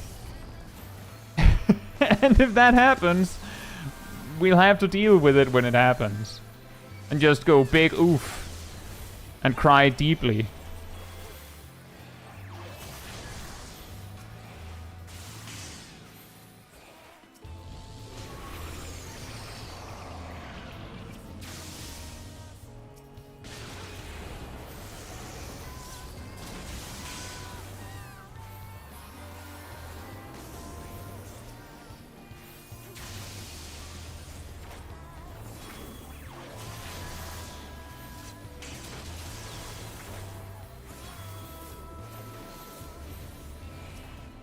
Yeah, Dawn Trail will also mean that I don't know when we will do Small Kai again.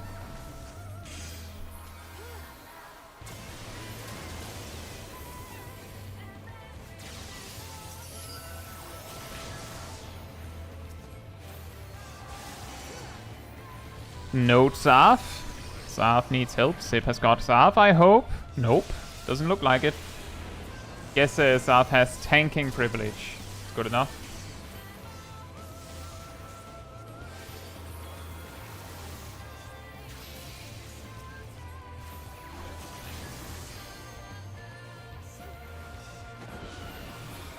And the thing is that Small Kai will be away while I'm like probably catching up on things on Big Kai.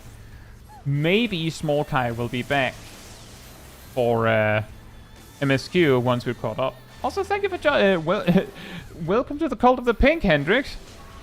Hope you enjoy the emotes, and thank you for the support.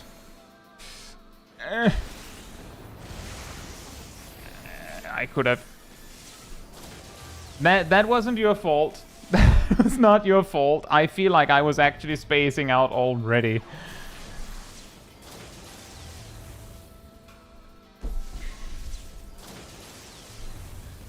There's a lot of things going wrong there at once. Hope you're doing well, Hendrik.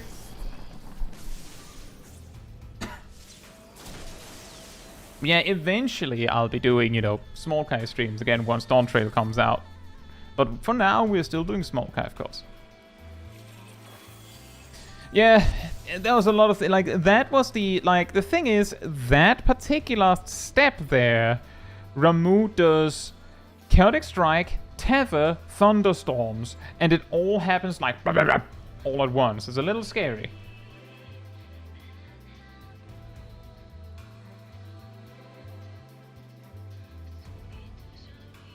And yes, if the person with the tether if a person with a tether dies, then it just jumps to someone else.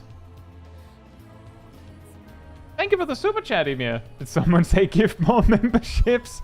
I mean, if you want to. I don't want you to feel forced. Let me try that again. Welcome to the Cult of the Pink, Hendrik. I think actually you're returning, aren't you? Yeah, you are. I just think this is the first time you've renewed in the middle of a stream. So welcome back to the Cult of the Pink, I should really say. And thank you for the support.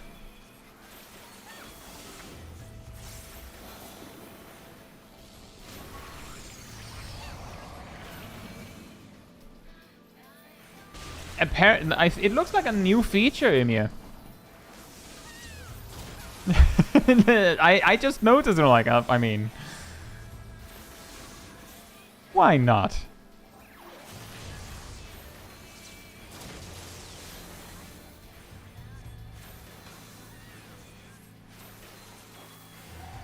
Engagement? I don't know. Yeah, that sounds about right.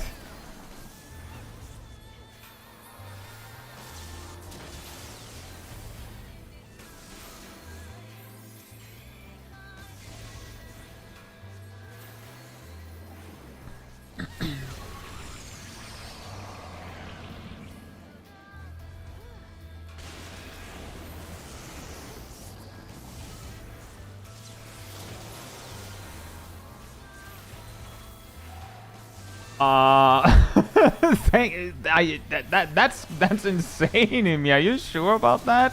Thank you for the 20 gifted memberships, Imi. Thank you so much for the support. Oh, horrify. Help.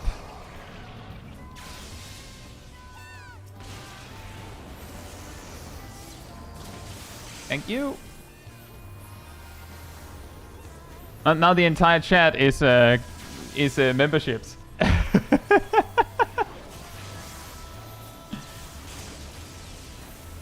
Thank you so much, Ymir. It's incredibly generous. I really do appreciate it. Oh, careful with dodging into the water rust. There's always a surprise donut AoE right after.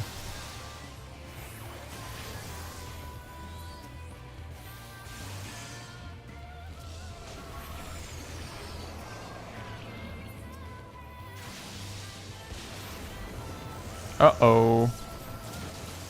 That fixes that.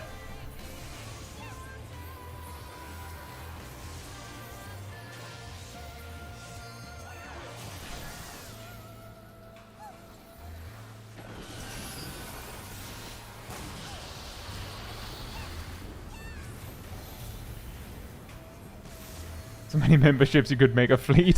Yeah.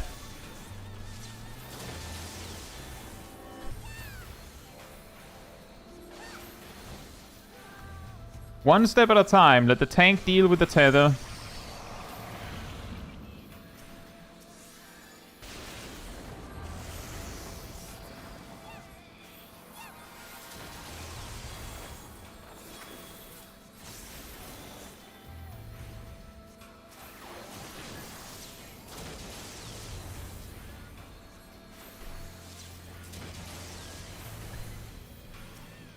Oh, you know, Ultro, I genuinely have been looking into doing something else because I feel like it's becoming a little silly. Like, you can hardly read the text anyway, so what's the point? So I'm looking into trying something else.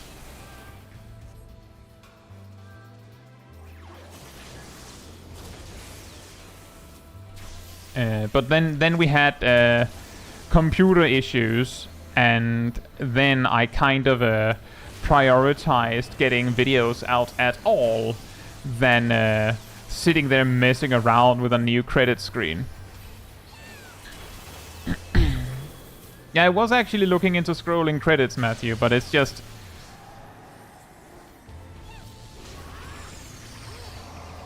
I already have one. Check. Tether.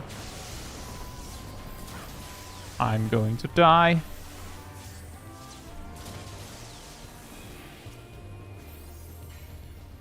Yeah, I needed to heal myself. I was actually going to die. I couldn't really do anything. Hey, thank you for the gifted membership, Sengerkrieg. I don't know if I can... Maybe like this. Thanks so much, Sengerkrieg.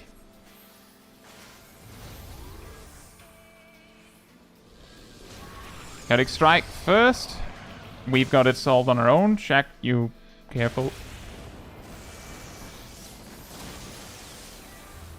20-minute alphabetical credits. Yeah. That got a little scary. That was really unlucky for you and I, Shaq. Really unlucky.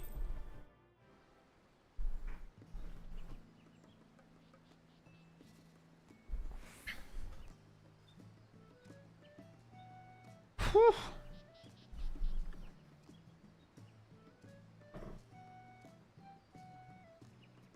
Very well done, yes. Kick the healer, he's kind of slacking. I mean, it's really scary there at the end that Ramu just goes Chaotic Strike, Tethers, Thunderstorms, all at once. Alright, Shaq. Thank you for the good fight. I really appreciated your participation. Thank you. I don't know if this is possible. It's getting really, really hard. It's getting incredibly hard.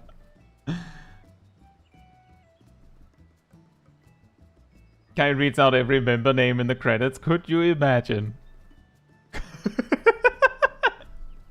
Like just at the end of the video, just hear like a parchment sound, just.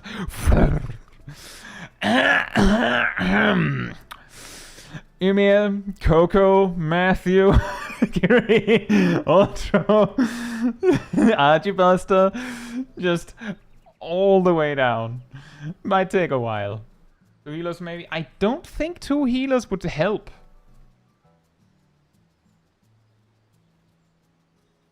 Like, I don't know. Maybe Summoner would be better, but I don't think that helps either, because I think at this player count, if I die, then I come back with too little MP to carry anyway. So the only reason we would bring someone who can res me, or someone else that can res, is to res me, but if I die, it's over. And this is actually, by the way, the reason why. Like, I have said, Ramu, you need 2 solid tanks to do it. The rest is almost whatever. But weirdly, I'm playing healer and not tank. Because if the one healer dies, it's over. So I'll be the healer. Did you know Warrior can solo is the reading for YouTube members? You can just say thank you to everyone whom you're gifted.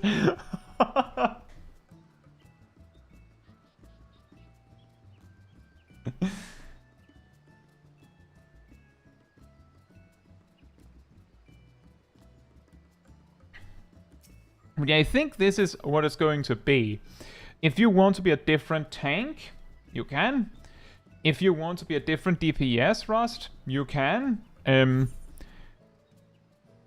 Like, you don't have to be melee, you can be ranged, you can be mage if you want. Whatever you think is best.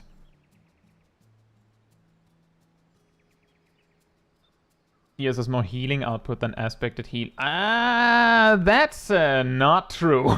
That's like mega not true, Mirza. Like, that's not true. Aspected Helios is 100 per tick at level 50. Embrace heals for 180 pet potency, which means it's closer to 150. Whispering Dawn is 80 pet potency, so it's probably closer to 60 or 70. Probably 70. So if I needed the healing of ER specifically so that I could attack more, then yeah.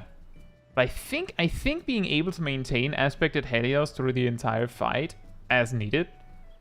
Like, I mean, even without pet tags, it's still 180 on one person every 3 seconds. Nope. I actually have a Mythbusters video about this. Pet potency is not the same. I can't remember if it's episode 4. EOS heals every 3 seconds? I mean, it's a 3-second cooldown.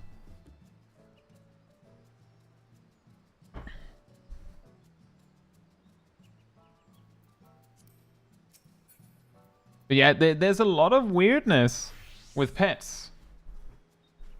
So here's the thing, Astrologian is probably by far the worst of the healers at level 50 for damage, especially when we're only 4. Thank you, Aridel. Aridel fished out the particular Mythbuster where I talk about pet potency. I think there's actually multiple, but I think that might be the one where I specifically talk about what pet potency is. The reason for pet potency is simply that pets scale, like, they basically have their own stat line. They match with yours, but they scale differently. And the weirdest part of pet potency is that Dark Knight, because all tanks have a built-in hidden 20% damage loss, by the way. Like, they just do 20% less damage. Like, just built in. But Dark Knight's Living Shadow does not. Which means that 100 potency for Living Shadow is actually more than 100 potency for the Dark Knight. Thank you, Clement.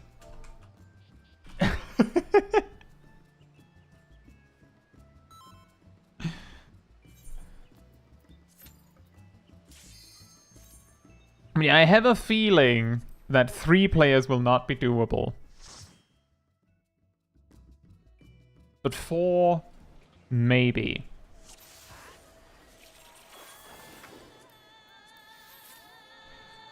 And what's probably going to happen is every time there's Chaotic Strike,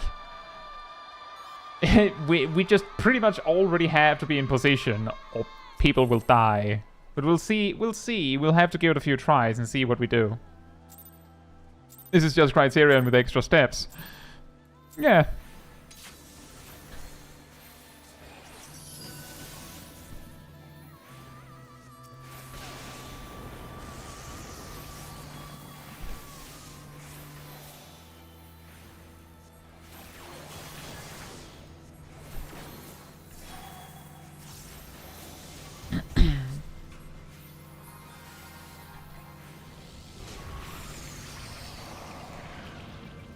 Now, that's a little scary.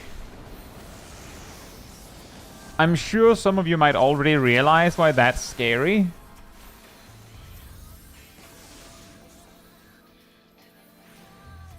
Yeah, I will say in terms of Scholar is that if we need me to do more damage, then Scholar might be better than Astrologian.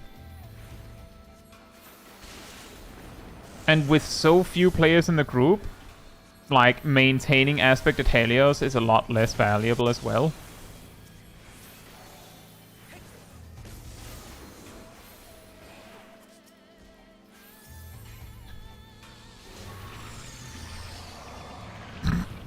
I mean...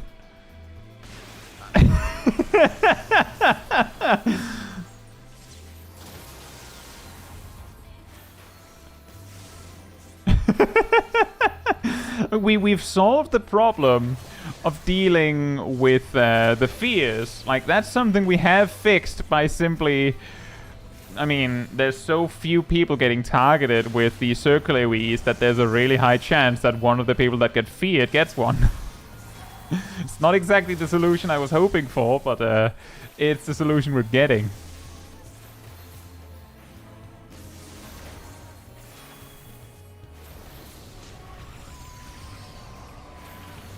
I don't know if that will work, so I'm going to double down on you there. Seems like that was the right call.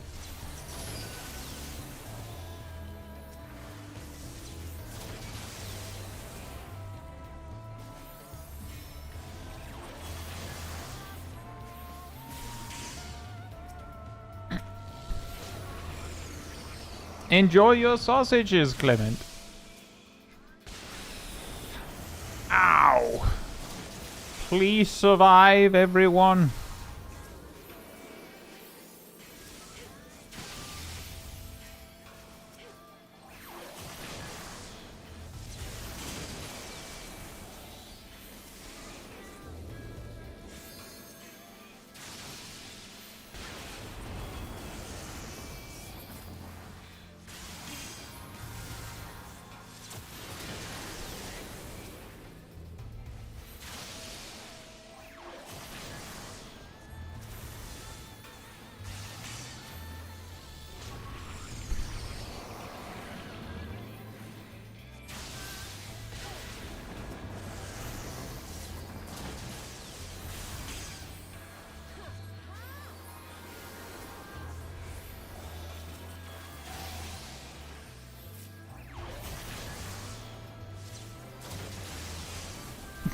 Many times have you do we have to teach you this lesson, old man? This stream. Yeah, actually, yes.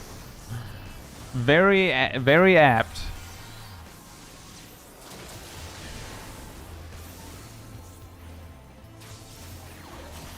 I wish there was like a boss gauge of some sort so we could see if we're how much we're hurting for time. Uh-oh.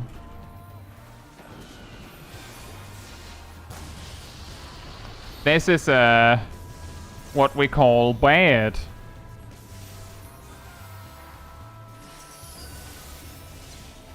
I'm pretty sure we're all getting feared now.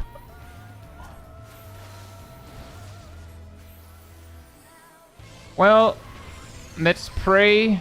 This is going to hurt. Like, I think I'm dead. I'm not dead. Sip does the tethers. Quickly now. I don't know why you're both doing the tethers, guys.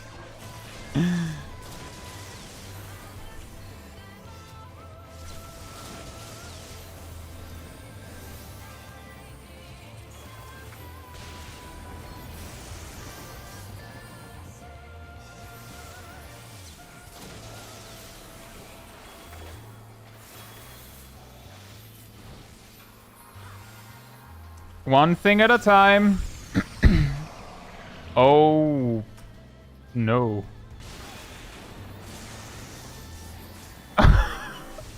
Yeah, you don't want to go out in the water either. And see, that is exactly the reason why you completely stop everything that isn't necessary when you get tethered. If I had had 100 less HP, I would have been dead.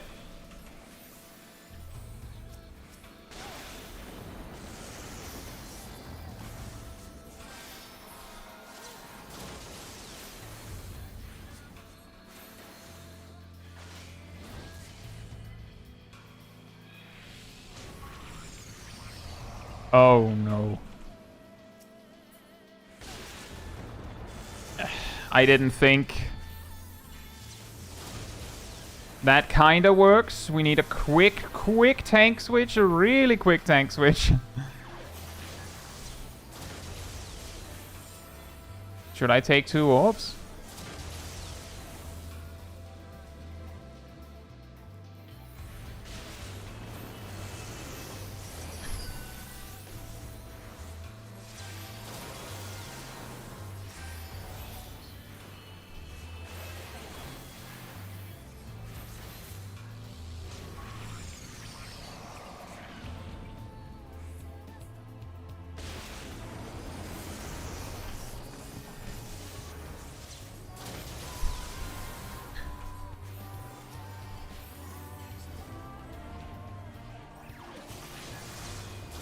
Hopefully I didn't take orbs that we needed.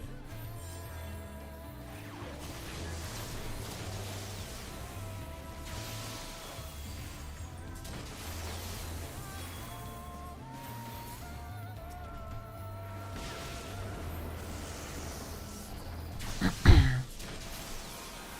feel like I almost got sniped there.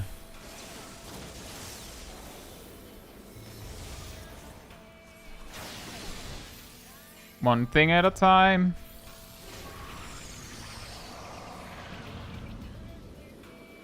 Rust, can you do tethers after this? Oh my god.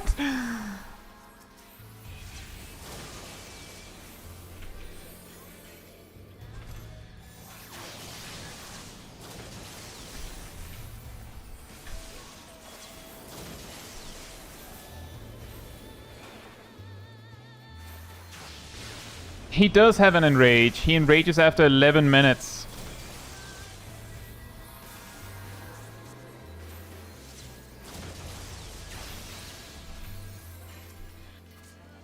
His heart hit. Oh. Oh, it just failed because we have so much surge protection. Also, everyone seems to be getting the circle AoEs on every cast, so that's good, I guess.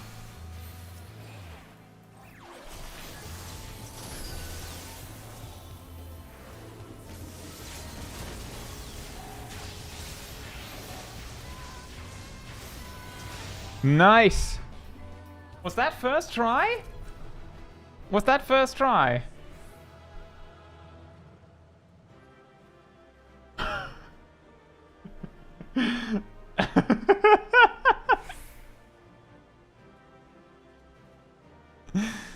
Well then. Well, that, by the way, took 8 minutes and 57 seconds. Was it first or second try?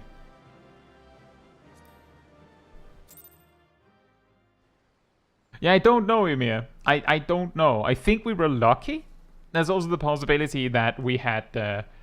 Exactly, actually. South has a good point. Less randomness. Every single time, it felt like it was a lot easier to predict where everything went.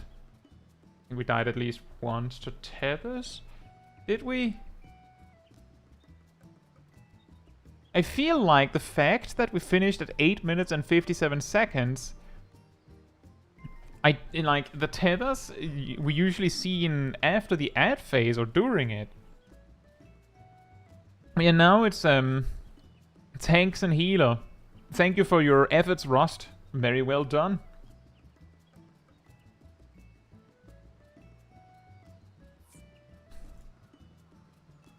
New party finder strat, kick 3 DPS at a healer.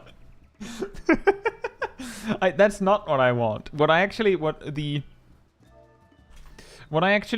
from this, the entire point of this, is not to go, look, Ramuh, you don't even need that many players. What I actually want to take from this is, if you can beat Ramuh with one solid healer, one solid DPS, and 2 solid tanks, then it means that the rest of the group doesn't have to be great. Like, the rest of the group can be terrible, and you can still win. Like, that's what it comes down to, that it's supposed to be inspiring. That's the intended use, is that it's supposed to be inspiring. That mentors might feel more confident. Ross says it was actually first try. There we go then. Hey Traverse, hope you're doing well. We're trying 3-player Ramu now. Kirin, Ramu after 11 minutes. I judge you players bad. I judge you bad players. Get good. Blep.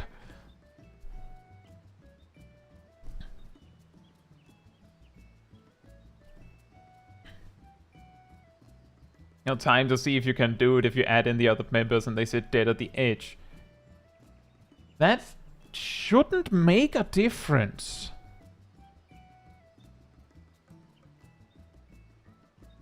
How's the comp situation? We've lost 5 DPS. Not a bad idea to test it for science.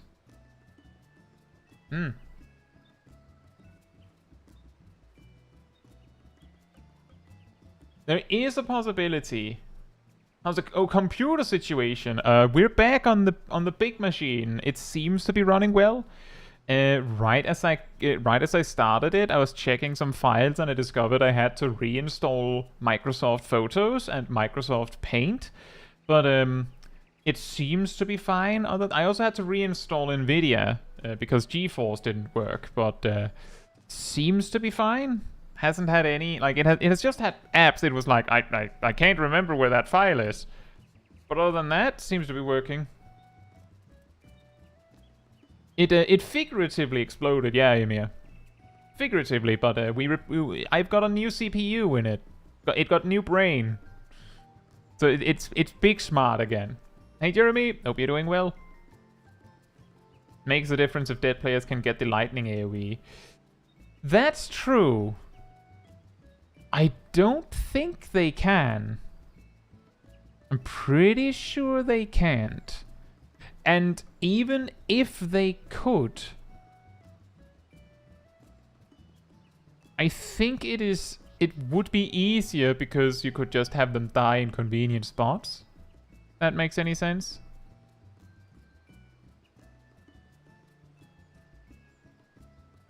Although if you have the AoEs being stolen by the dead players out and about, then it would mean that the off tank would have to like come over with the AoE regularly, potentially.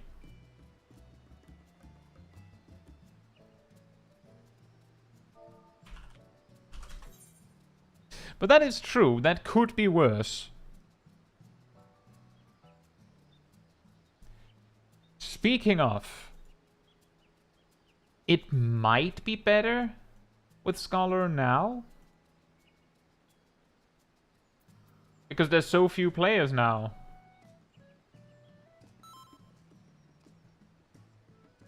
I'm not sure.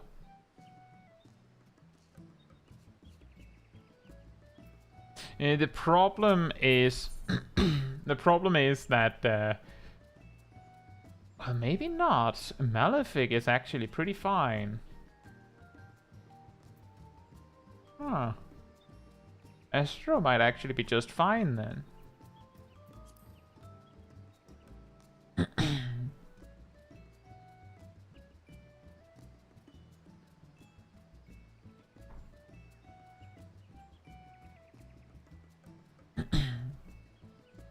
Emil says my on button is broken. Wait, how do you start your PC if your on button is broken?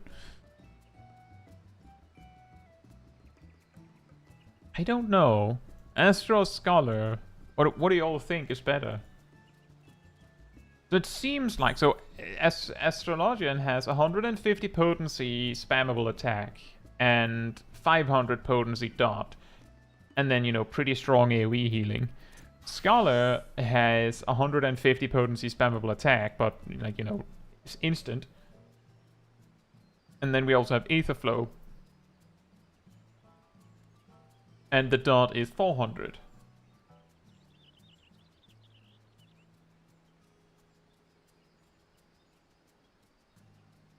I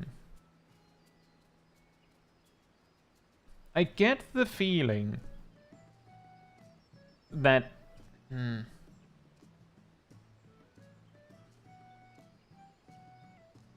6 more levels than... Did you know? 2 warriors. Sinistry came in clutch last time. That's true. But that might be painted over if I had lost rate.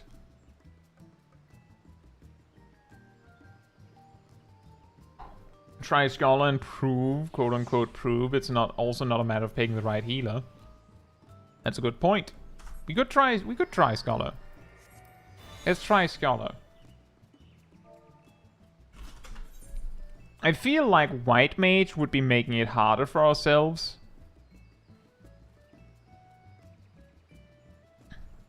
Like too hard. Also, by the way, hey Vivi, hope you're doing well.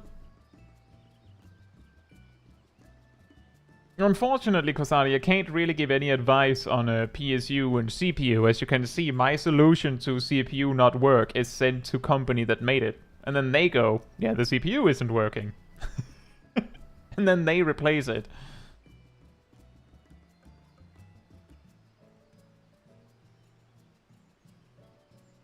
And that's also true. We might just go in and immediately realize that there's no way to do this. But we will try. Let's not forget that on Shiva Extreme Countdown, I started... Sip and I, 2-man, started by just sitting there and farming Echo. For 20 minutes. Just to see if we could make it work.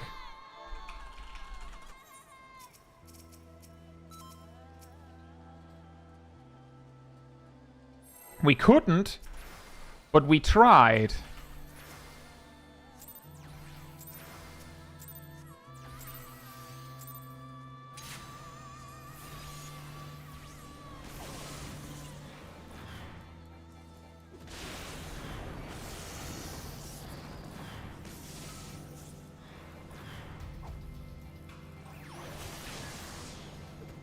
That looks like a problem. That looks like a wipe.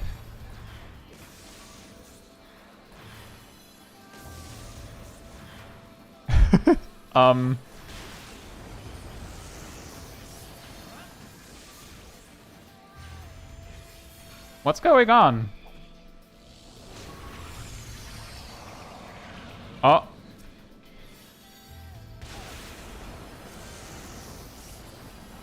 I feel like we finally managed to make it work, guys, but what was that?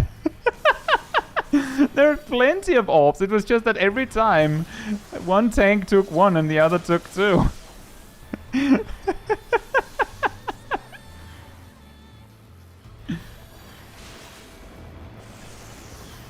And yes, absolutely, Cat, you have the right of it. If there was an option where you could just start with full echo, then what's the point of like accumulating echo?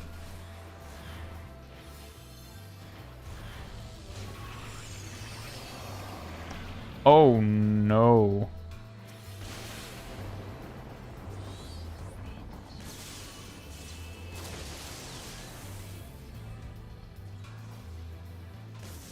Toasty.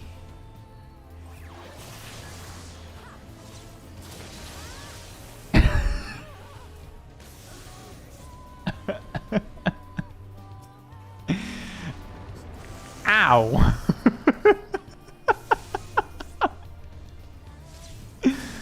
Yeah, we reached the point.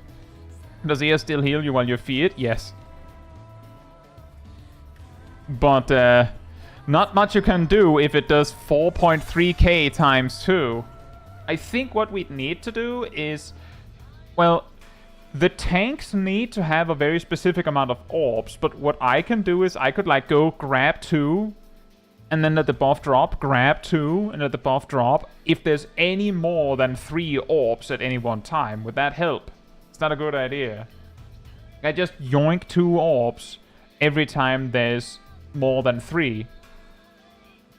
Because ultimately, since we're 3 players, the tether will go on, like, either it will go on the tank that is already safe, or it'll go on the other tank, in which case that tank grabs 3 orbs and we're good.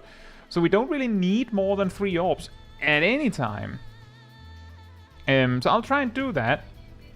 Alright, Emia, enjoy.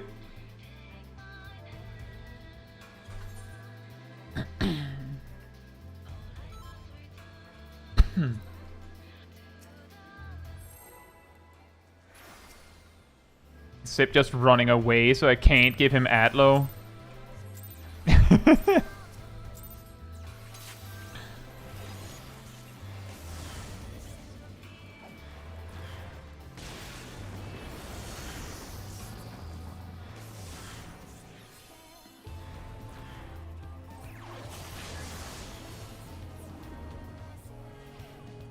There was an excess orb.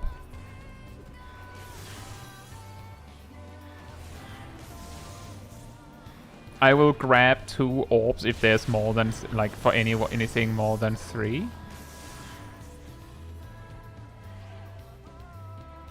Yeah, I had a feeling. I had a feeling that that was going to happen.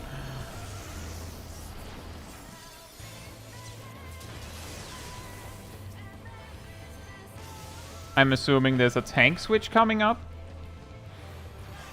That's why I'm not doing anything.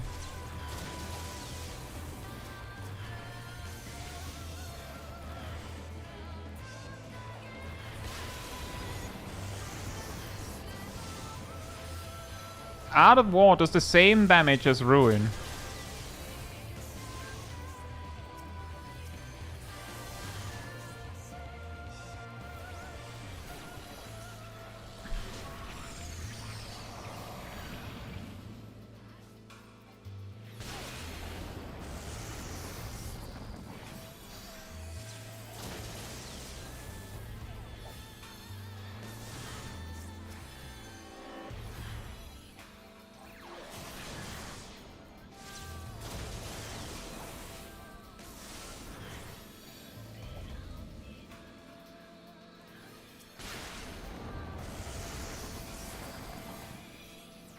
I see 3 orbs, so I don't do anything.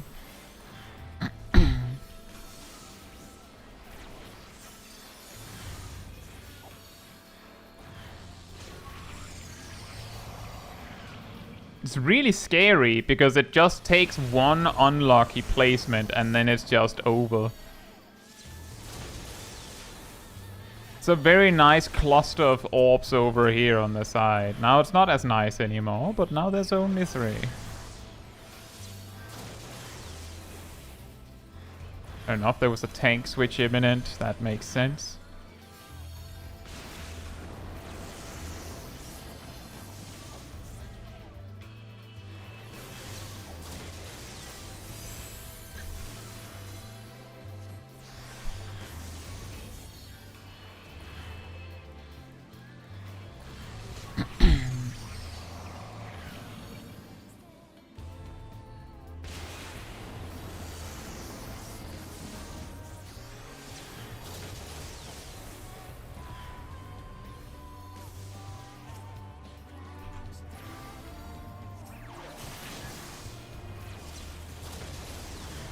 Oh.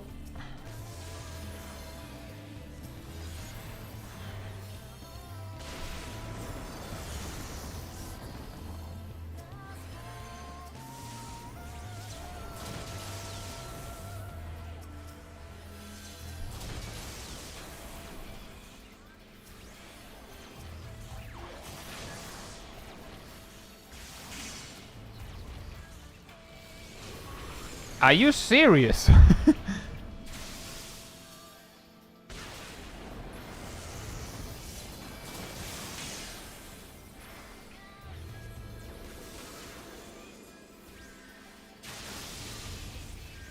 I'm giving you everything I can.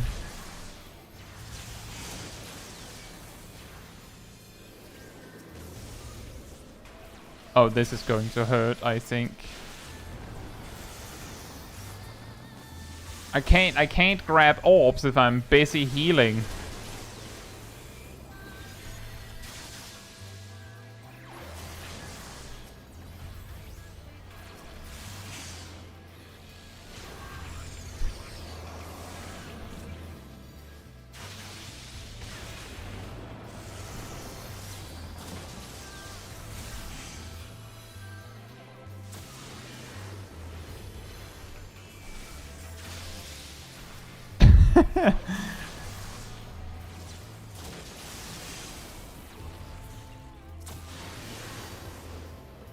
There's just so much happening all at once now.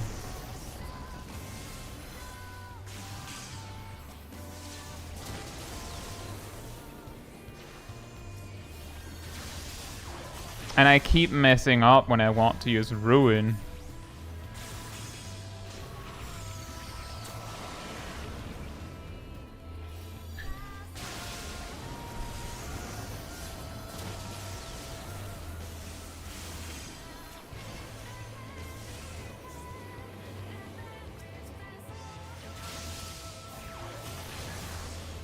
Nope. Didn't make it. That's the soften rage. Oh my god. That's insane. There's so much happening all at once. Well, we have a 5% echo. 2.5 minutes? That could be. The thing is, the ads, and as I mentioned earlier, when they cast increased sentence, they actually reduce the time, supposedly. 2.5 minions. But yeah, to your question, Amelia, the reason why we use Art of War like that is because Art of War does the same damage as Ruin, and because it has no cast time, you can move and you can auto-attack faster. So it's a very, very small DPS increase. Yeah, exactly, Sar. Focusing one is beneficial. If one of you want to mark one so we can focus fire on that one, you're welcome to do so. I just spent so much of the ad phase spamming healing, it felt like.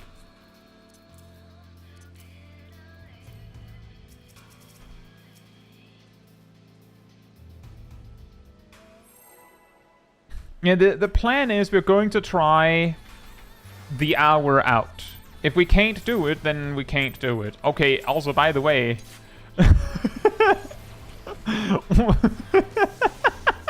What?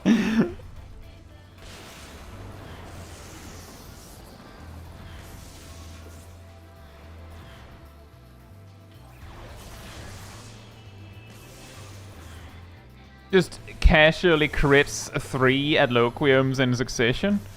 It's that easy. Just do that, everyone. Just do that. It's the easiest way to get big shields. Just crit them. Just don't not crit.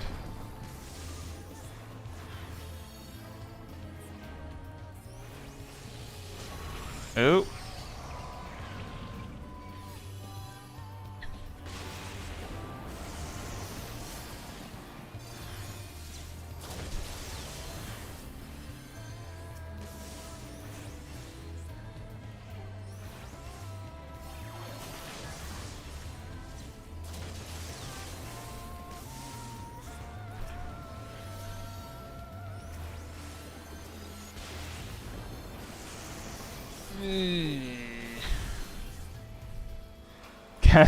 Level 50 catalyze spread low. See, it's even better than spread low because everyone got the crit shields. Uh-oh. Pray for me. How many orbs were there when that happened? See, that's a little annoying because there's nothing we can do about that. And it's just random chance that it'll land on me twice.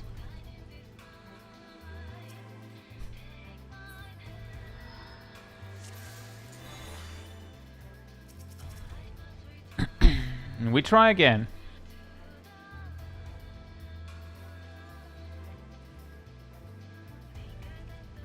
We go again.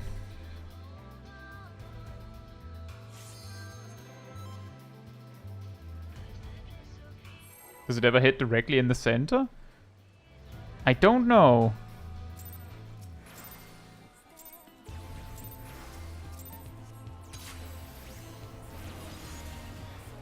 But we could try that.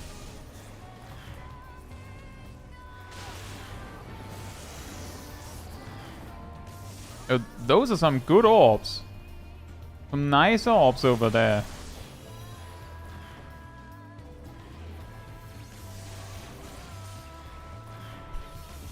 We go together! Let's try this. That's basically like overlapping with the center.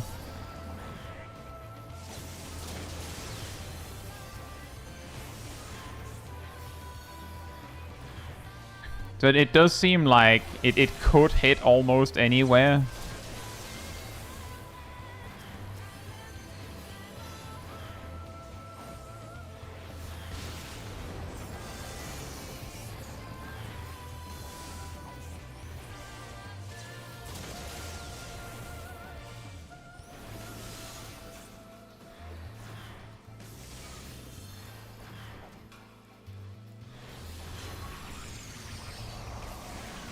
What I could try... I don't think it'll actually help.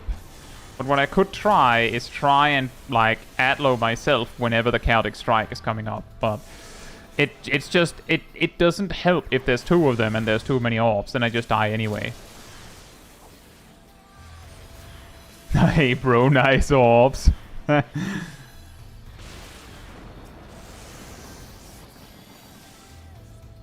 Ba-da-ba.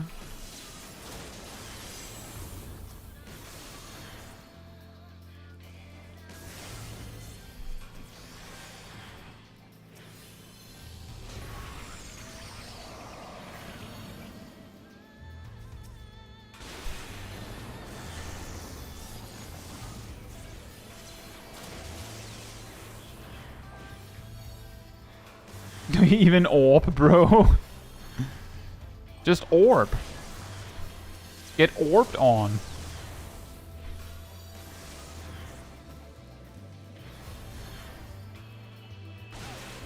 Ow.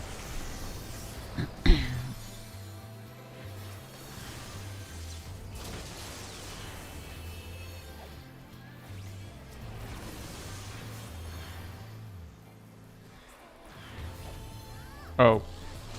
That's going to hurt.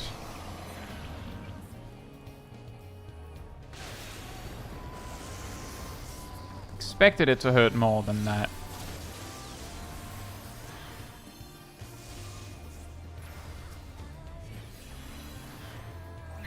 How many orbs do we have?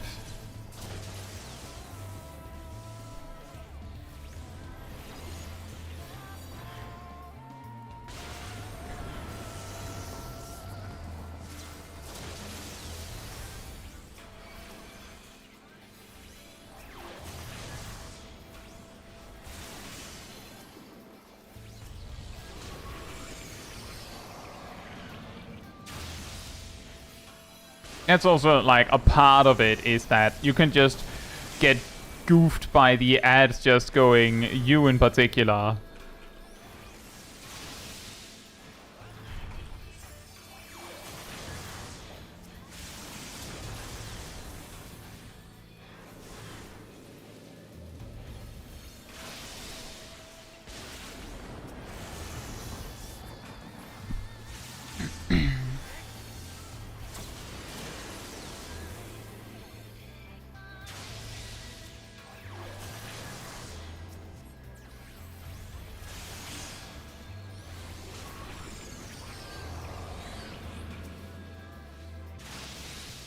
Oof.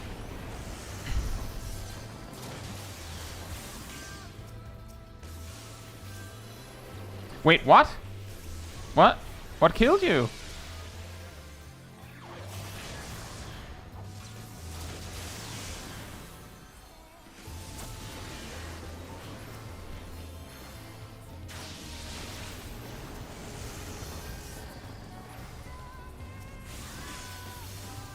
How much time does he actually give you to clear the ads? Excellent question. I have no idea. I'm a little too caught up in trying to not die.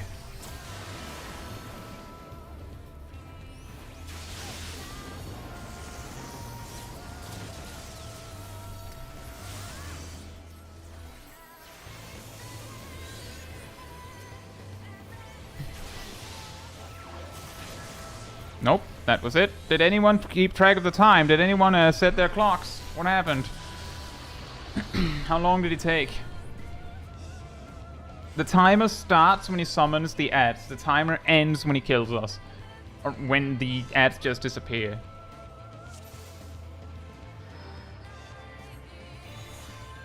And every time the ads cast increased sentence, they cut the time a little bit. How much? Don't know. But they reduce the time. So that's what's left, I think. Well, now we have 10%, so we might get stronger. Saab says dying was my bad. Fair enough. I just, like, suddenly you were dead. I had no idea what happened, so that's like, did I miss it? Anyway, we try again. We go again.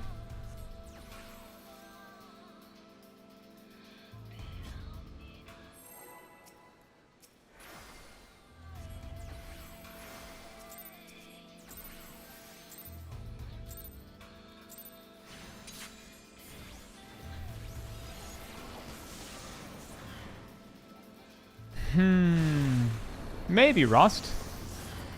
It's a combination of getting it right mechanically and also like killing them in order, because killing them one at a time will actually give us more time.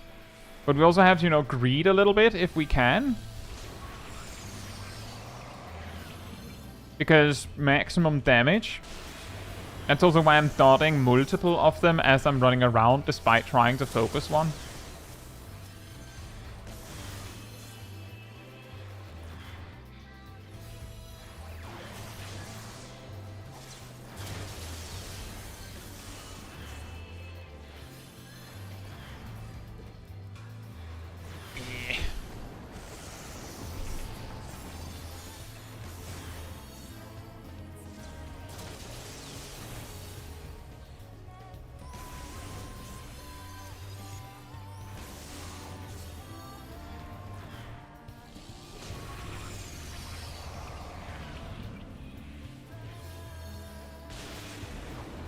Yeah, that is also true, Clement, and that is also why, like, on the one hand, I could be like, okay, so we have a Gunbreaker and a Paladin, like, hold No Mercy and Fight or Flight for the ad phase, but if you do that, then, like, we'll just miss the 11-minute Hardened Rage. Is there any reason why you're grabbing 2 orbs? The damage of Thunderstorm is directly dictated by how many orbs there are when he casts it. If there's a lot of orbs, then I die when he casts it. And also, I didn't actually mean to get the full buff. And, like, if there's too many, he'll just... If the 2 of them are overlapping, I die. And he can also almost kill me with 1 if there's too many. So that's why I keep going out and grabbing orbs randomly. The Dome is not so useful in a party of 3. It would have been amazingly good if the healing over time component was on it. But 10% damage reduction doesn't help that much. The tanks can survive just fine. The damage reduction is only needed for me. And in that context, it makes more sense to just heal myself. Or barrier myself. Oh wait, I cannot grab orbs yet. This is really scary.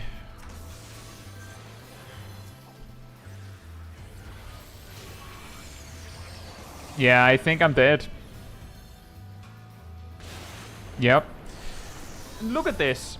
I took 3 orbs by accident a minute ago. That's why I died. Because I grabbed 3 orbs a minute ago and Ramu randomly chose to put put a circle AoE next to me in addition to the one targeting me. That was what wiped us. Why Out of War versus Broil? Because at this level we have Ruin 1, which does the same potency.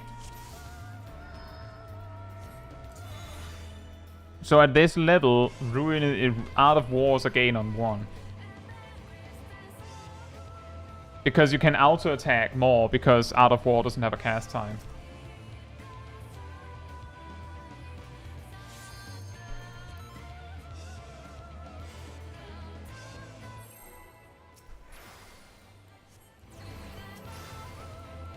It costs slightly more, but that doesn't seem to be a problem.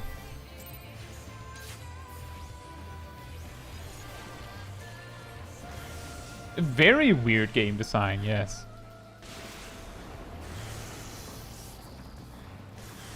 No, six-pack, if no one said that it couldn't be in the middle.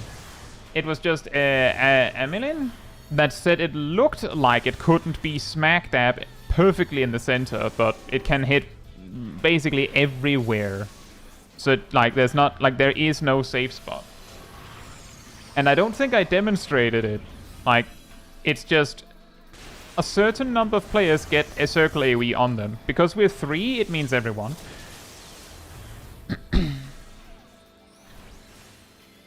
And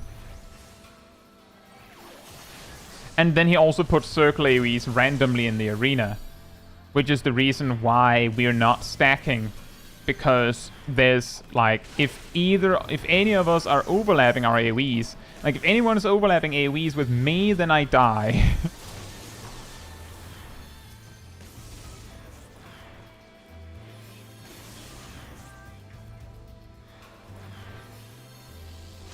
We recently had a tank switch I could probably grab too.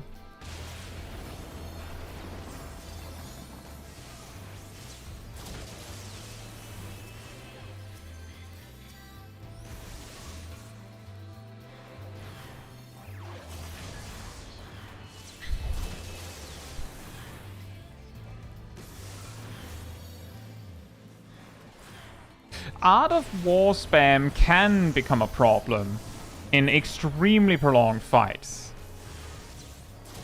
But it's exceptionally rare that it actually becomes a problem.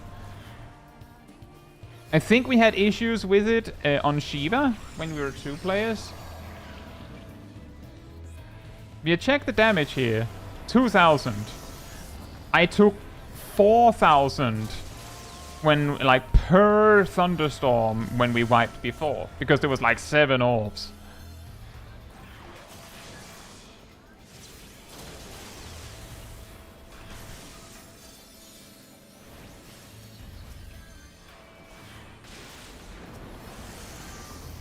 It looks like a tank switch is imminent. I can grab 2, I think.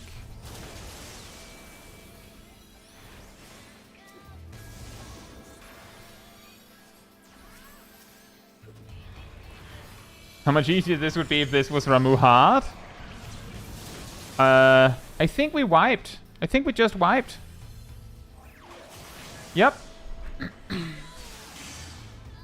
He used Celtic Strike right as the ad phase began. Boom, wipe.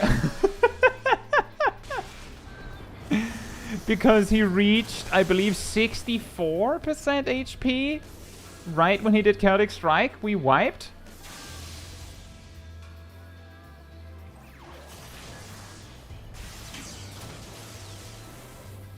You could probably do Ramu hard with a tank and a healer, yeah.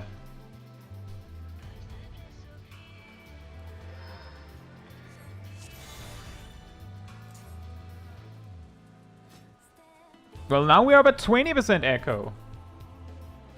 I don't think you're praising his beard enough. I mean, he has a pretty praisable beard.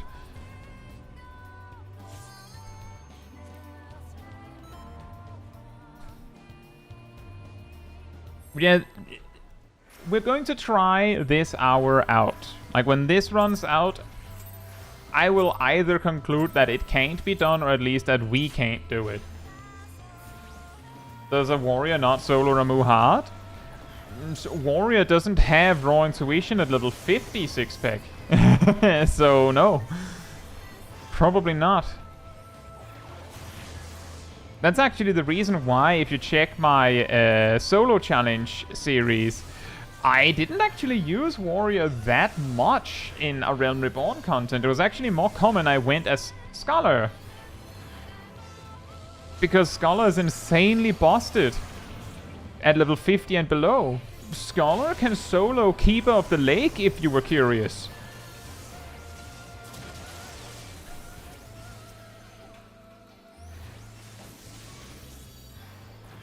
And I'm pretty sure Warrior cannot. Synced, of course.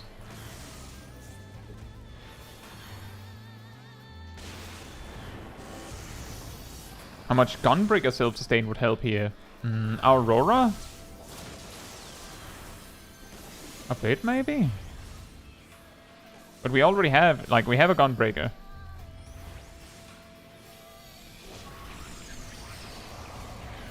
I'm really shocked that every time there isn't enough orbs to kill me anyway, then he doesn't bother. Like, then he just doesn't put down the orbs to kill me. It's just like, well, there's no point when when there isn't a kill to be had. I know, look at the Magi, but the only tank that doesn't have a heal like that in this, like, actually, Brutal Shell is the worst, aside from Paladin, of course, in that level range. Because Brutal Shell is only 200. Dark Knight Soul Eater would actually be better.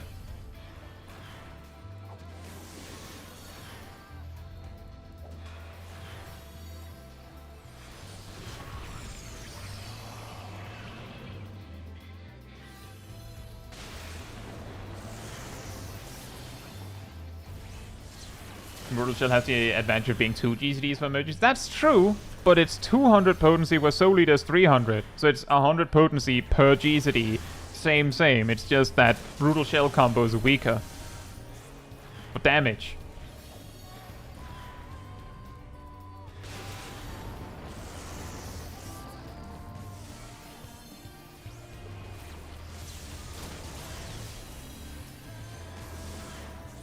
Can we get him over before he chaotic strikes? Yes. Okay. Now we can play the game.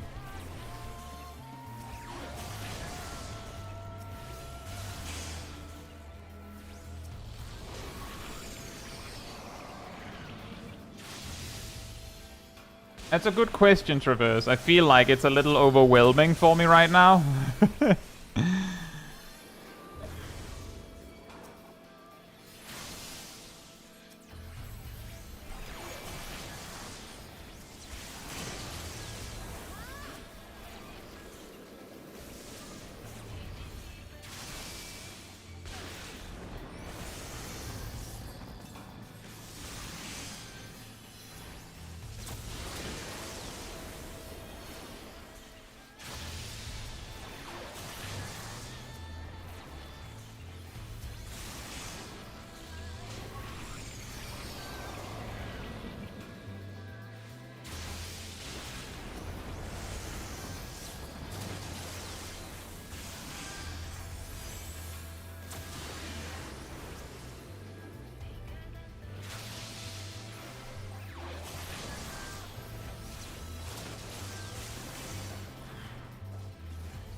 Now it's just the hardened rage.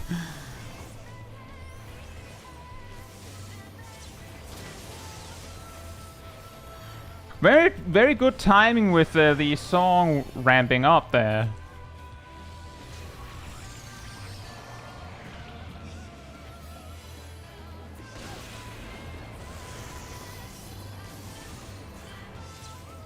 The thing that we're talking about, Ultra, with Brutal Shell is that Brutal Shell doesn't actually unlock the barrier part until you're level 52. That's the reason why we're talking about only the healing component. But you're right.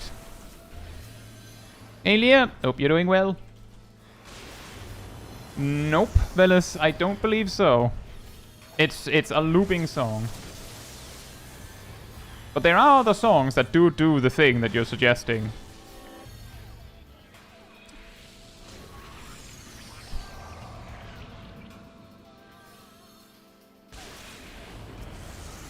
There are songs that do that, but not this one. They usually have this trick where there's like a drop in the song completely so that they can, you know, stop the song and flow it into the next one without you noticing. Like, Brutal Justice does this as well. Or Brute Justice.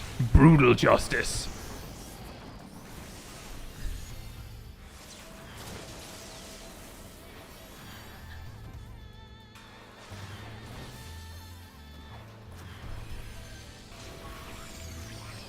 Oh, I think I'm dead.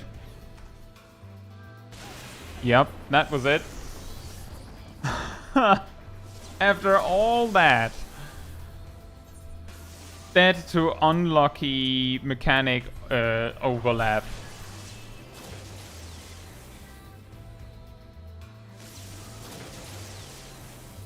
Brute Justice mentioned, everyone get your trumpets.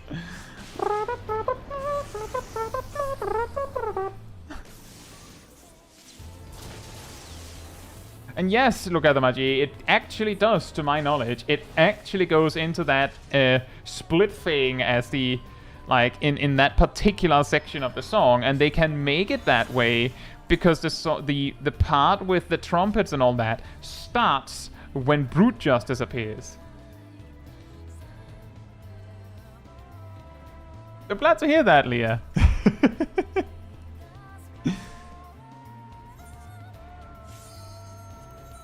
Oh, I actually got a Ramu card. Here's my card. He just randomly gives me his business card. You've killed me a few times. Maybe we should know each other a little better.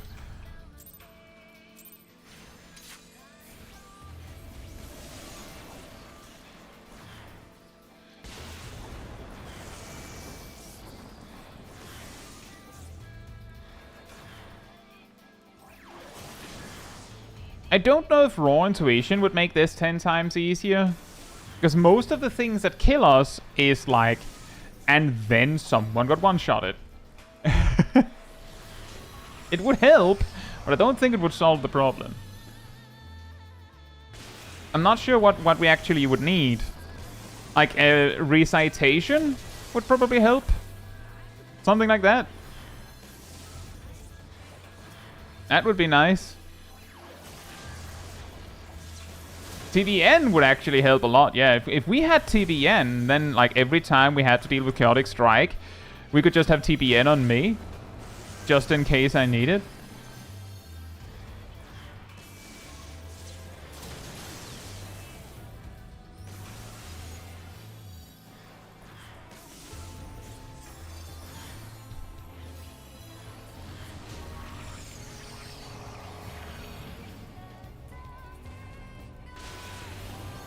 But we have full echo now, so that's something at least. It's us. Hope you're doing well. Yeah, you could say that.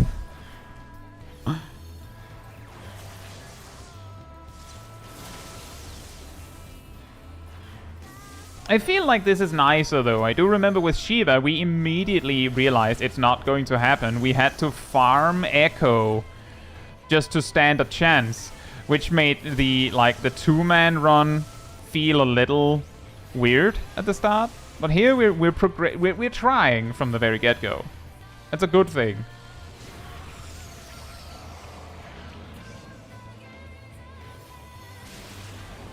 This would feel a lot more possible if there was any way to control where the random circle AoEs spawn. We did not manage to beat the two-man run. That was we came to the conclusion that like Hardened Rage would come at best at 20% or so. Simply it's too tight. There's no way.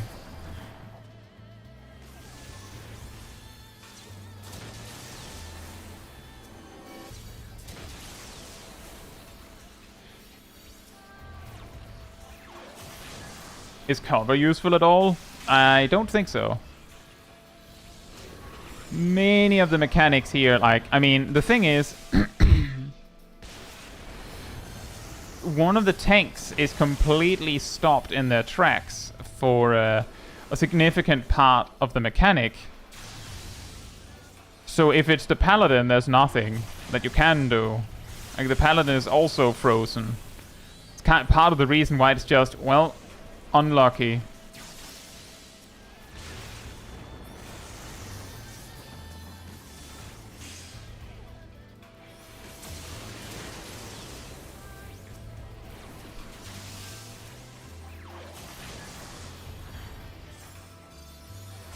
Like, if we could... Oh, I just realized I actually managed to get... Are you serious?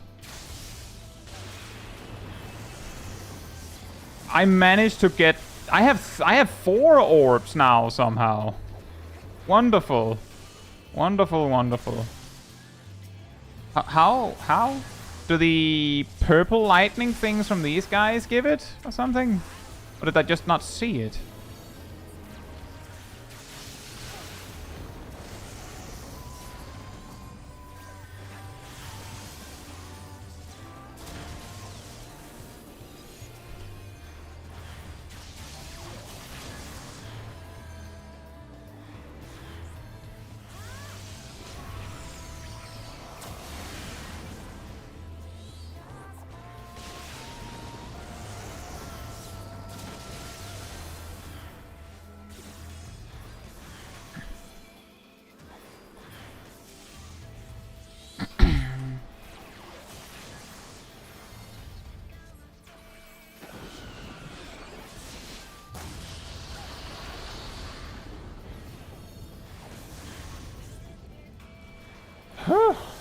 Now we're back to Adfe, to the last bit. Now the question is how long this actually takes.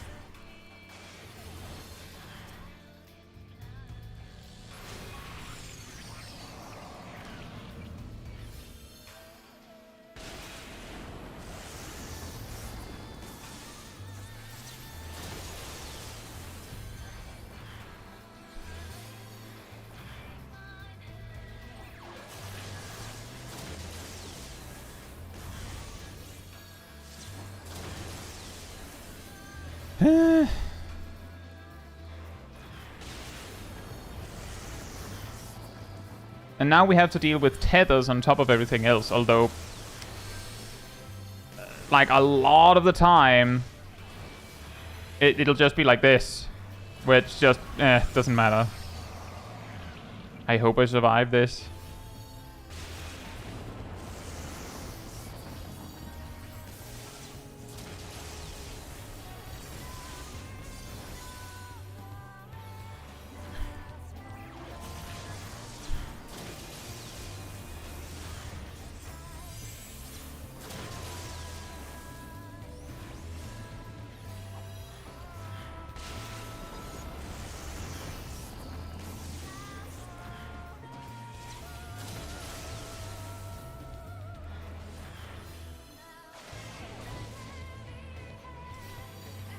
You have to do it.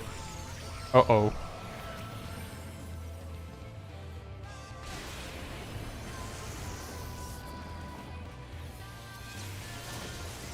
Quickly now.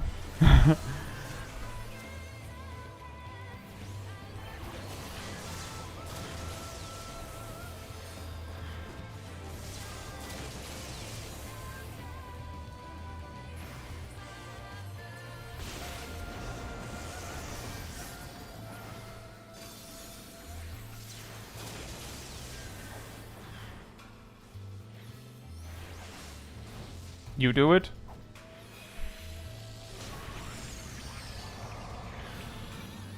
Imagine if I'd taken one step further to the left. Oh, that was actually a good idea. With cover.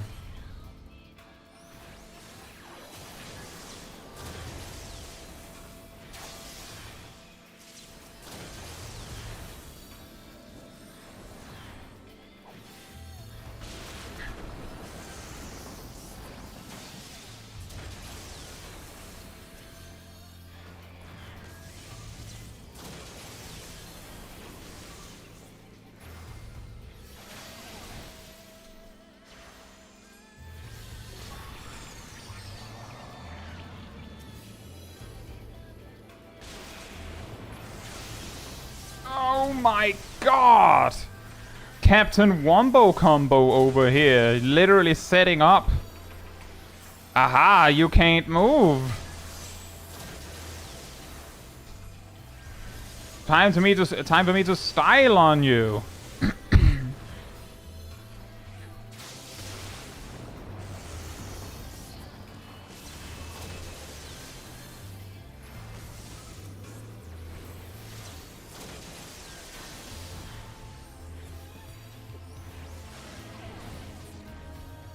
Oh. Oh no. I forgot.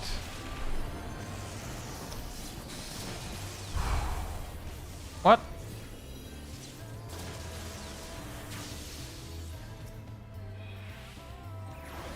That was weird.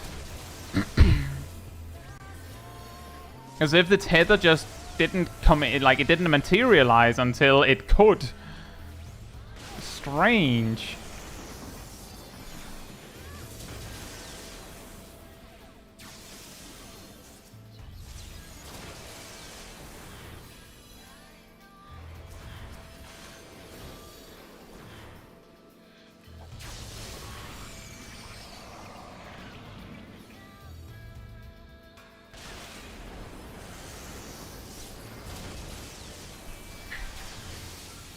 I have the full resistance now. I didn't actually want that.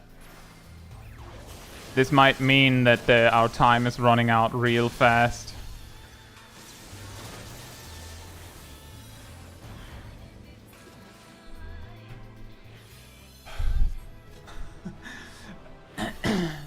Easy first try.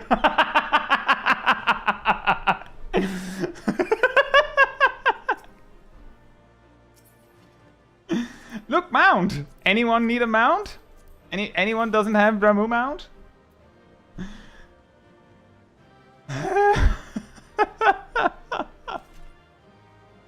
Yeah, I think so too, Zip. Zip says, I think what was causing the weird tether delay is if the tether's trying to appear, but it's not possible because there's only one player without the buff. It just like places itself on someone and just waits for the for a person to open, which is really scary. Who needs DPS anyway? I mean, I will say, Shiva a few weeks ago, the amount easier it was when we just had a third player as a DPS. Like the amount of mechanics we didn't have to deal with was amazing. Axel says, why were you casting Art of War there?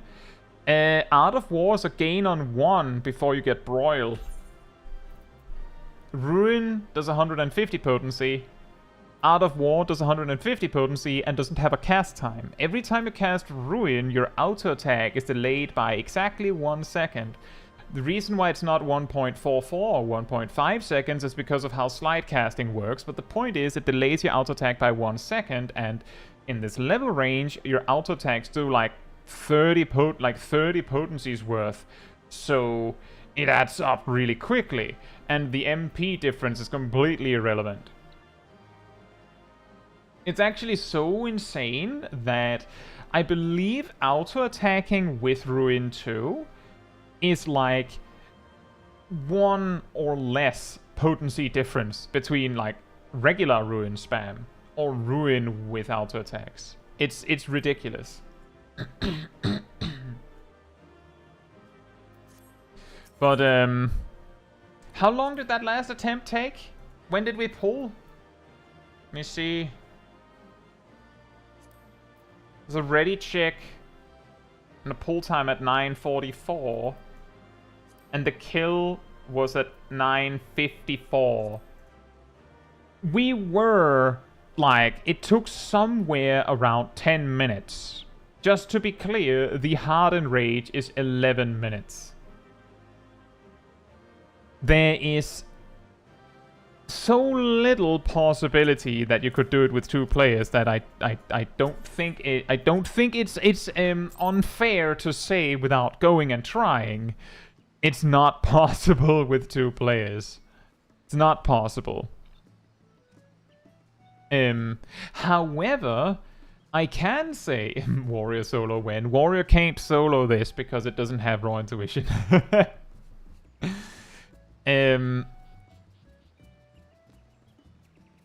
The only way it might be possible...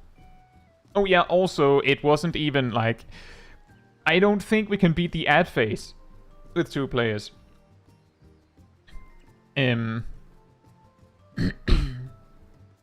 However, the way that we would have to do that, if we even tried, hypothetically, is we would need to have 2 players and just sandbag for 3 minutes, just holding on and surviving for 3 minutes to farm echo to get 25% echo. We had to do that 5 times, and here's the thing. I don't think Ramu has the same thing as the same thing as Shiva, where he doesn't start doing anything until 95%. If he did, that would of course be easier, but we would have to farm 25% echo and then go and try to beat the ad phase. And just to reach the ad phase, I mean, we would have to like be able to deal with the mechanics in phase 1 anyway. And in phase 1, the only way it would be possible is you would need a tank and a healer. None of the tanks are able to hold themselves alive long enough to actually do this without a healer. And thank you, Jiffy.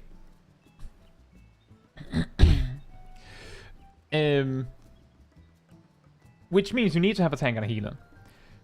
The healer can never get 3 orbs. They have to basically, from the start of the encounter almost till the end, every time they don't have the buff, they have to go grab 2 orbs. And then let the buff run out, grab 2 orbs. Let the buff run out, grab 2 orbs. And when tether happens, you just have to have the tank deal with it. Which means that you just have to deal with the tether being on you until the tank can, like, receive the tether and then promptly remove it. And that's what the healer has to deal with. What the tank has to deal with is they basically have to grab 2 orbs when they appear and then make it so that they grab the 3rd orb like a second before Ramu does Shock Strike. And you just have to know when he does that. You just have to know.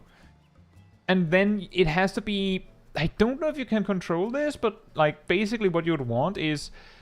it doesn't actually matter when you get the buff, what matters is when it ends. You have to make sure that Ramu casts Shock Strike as the buff, like, runs out. So, like, it's 1 second left on the buff, Shock Strike lands, so that you have, you know, around 8 to 10 seconds to grab 3 new orbs, so you can get a new buff before he Shock Strikes again.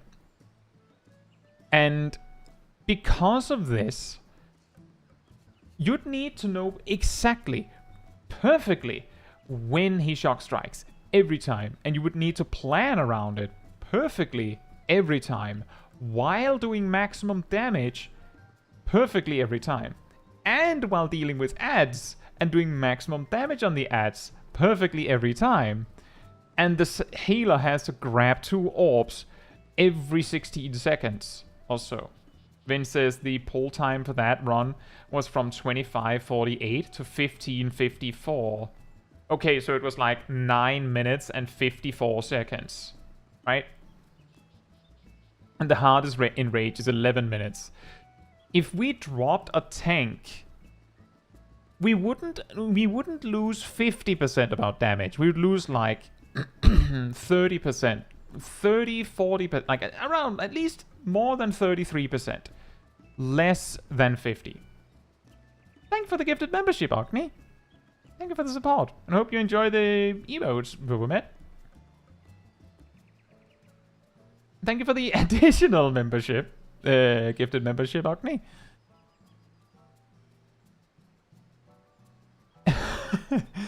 Yeah, I don't think there's any way to beat with 2 players, exactly because it's a DPS issue. I don't know how much time we had on the ad phase.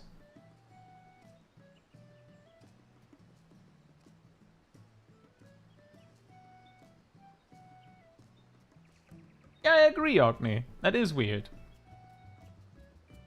It is weird that it only allows specific, like, increments on the gifted memberships. I don't know why. I could have seen it make sense if it had like different colors, but I'm pretty sure it's the same color regardless.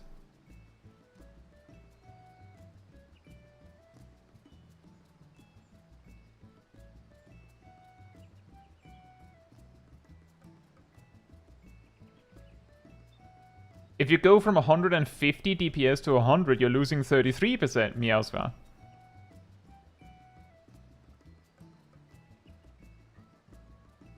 Exactly, Clement. It's green for 1, green for 20, green for 5, and green for 10, and it's just different durations. I suppose so, Axel. I do think it's funny when sometimes someone goes, and 1, and 1, and 1. So I don't think it's that bad. It adds to a little bit of the comedy, I suppose. I do appreciate the support. Just the same, though. But yeah, the reason I'm saying it's not 50% is because we have 2 tanks. If we assume both tanks are doing approximately the same DPS. Approximately. Then I'm also doing damage. Like, I'm actually doing a reasonable amount of damage, I'm pretty sure. How much it is relative to the tanks, I don't know. I don't have a DPS meter, so I don't have no idea. But I would guess that I did more than 0%, and I would also guess that I did more than 10%. And if I did more than 10%, then losing a tank would lose us less than 50%. But the fight took just shy of 10 minutes with 25% echo. Which means if we lost 33%, it would take 15. Like, if we just ignore the part where there's an ad phase we wouldn't be able to beat, it would take 15 minutes for me and a tank to beat it. You gotta ask your cousin. That's the reason why I'm saying I don't think we can do it with 2. But I do think it's interesting that Ramu is equally possible. Just at the cusp, but it is possible and doable with 3. But I do feel like Ramu was significantly harder than Shiva. Just me? How about, like, so the people that were in the group, I'm pretty sure we had some people that were in both groups. I'm pretty sure Rust was in both the Shiva and the Ramu group. What do you think? Did it Sip was also in both groups, of course. I was at Shiva 8. Were you the first one to bow out?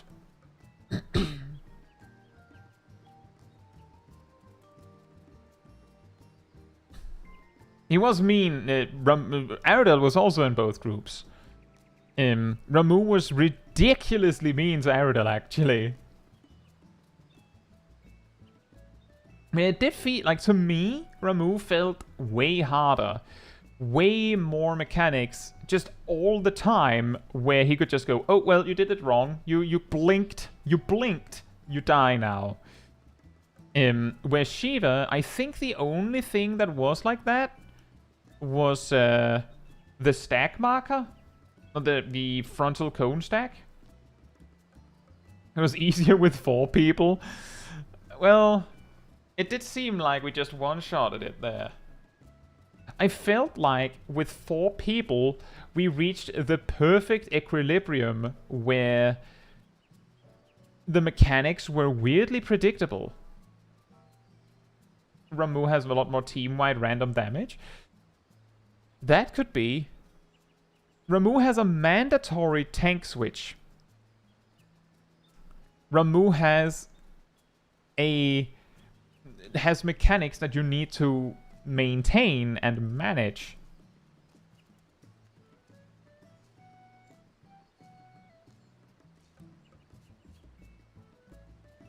Ramu is a WoW fight. Shiva, the first proper Final Fantasy XIV fight, I feel.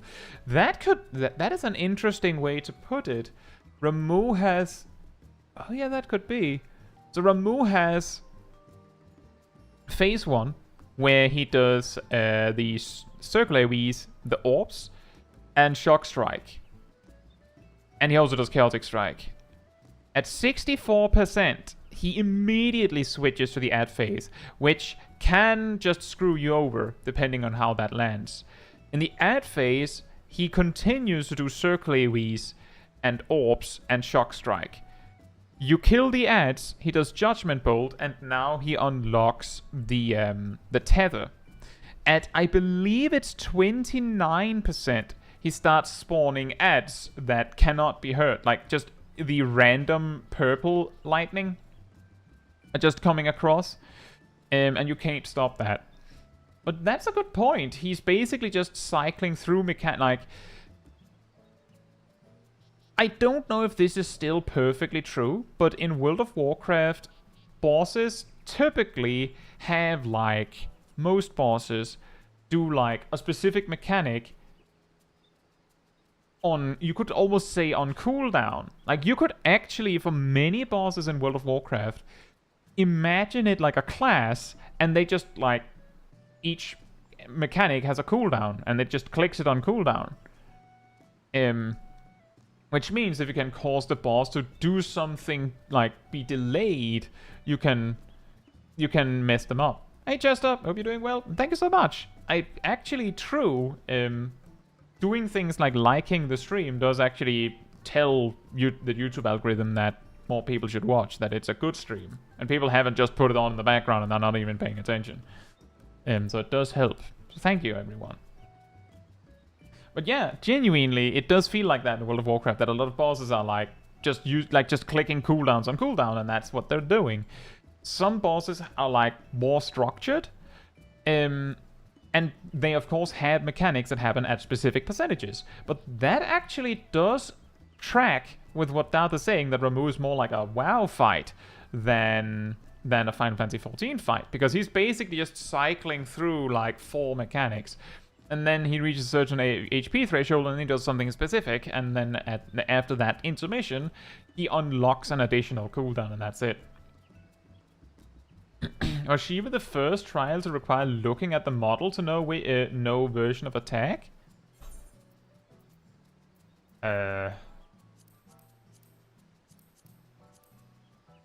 That depends on what we like, how we like, what counts,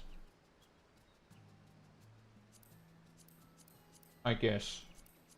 Like Thorn March, each enemy has specific names, so I guess that doesn't really count. Thorn March is really weird.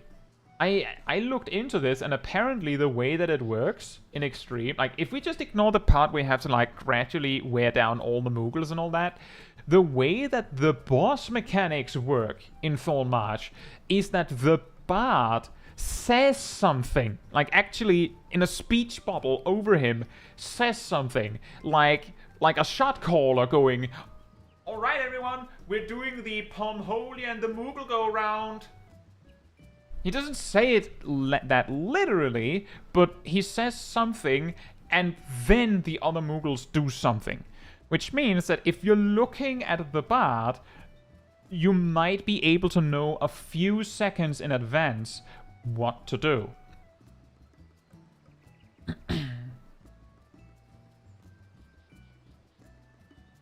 Titan, we need to look at boss for Stomp. I mean, he has a cast bar for Upheaval. The lyrics to the Moogle song also describe what they do. Does it describe it as they do it?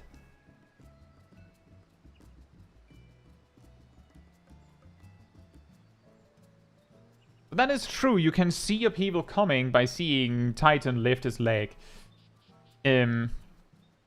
Yeah, I think the next one we would do in this marsh would be Wall Eater.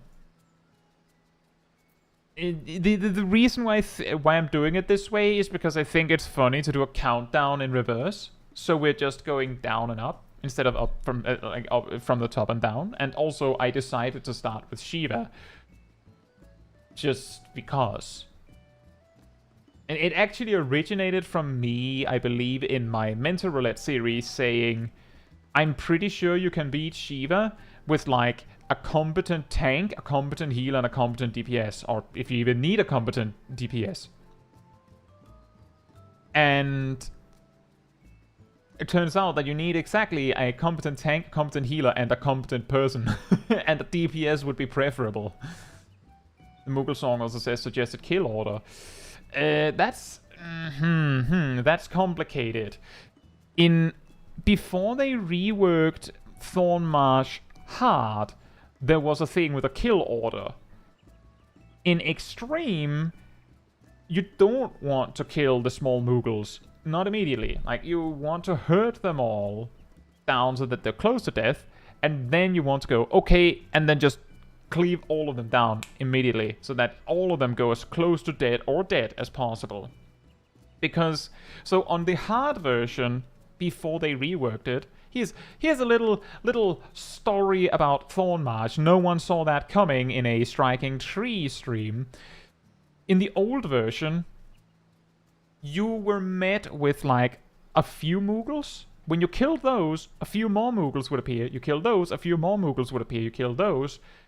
Then Good King Mugglemog, praise be his fluffiness, would spawn and res everyone. Then, if you hurt Good King Mugglemog, praise be, too much, he would cast a Memento Moogle and wipe you. I believe Memento Moogle deals damage based on how many Moogles are alive. So, if everyone's alive, you die. Which means that you basically had to have a tank pull the king away and just kind of sandbag with him to not kill him. While everyone else dealt with all the other Moogles and there was a kill order. For example, it was pretty convenient if you killed the Black Mage first, so he couldn't cast Moogle Meteor. And then you just kind of went down the list. I believe the tank Moogles usually went last. In the Extreme version, the fight is very different. You start with Good King Mugglemog, praise be his fluffiness, on the field.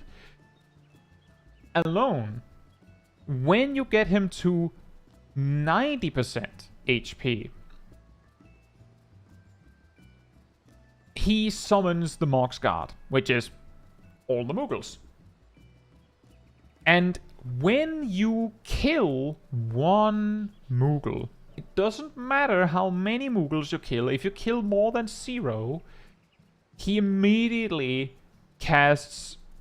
I don't remember what the spell is called, but you might have seen if you've soloed Thornmarsh Extreme, there's this sound of like whoop, whoop, whoop, whoop, and then like hearts appearing over all of the Moogles.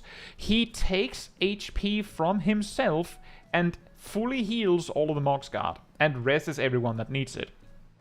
But he spends his HP on doing that. If you could manage to kill all of the Moogles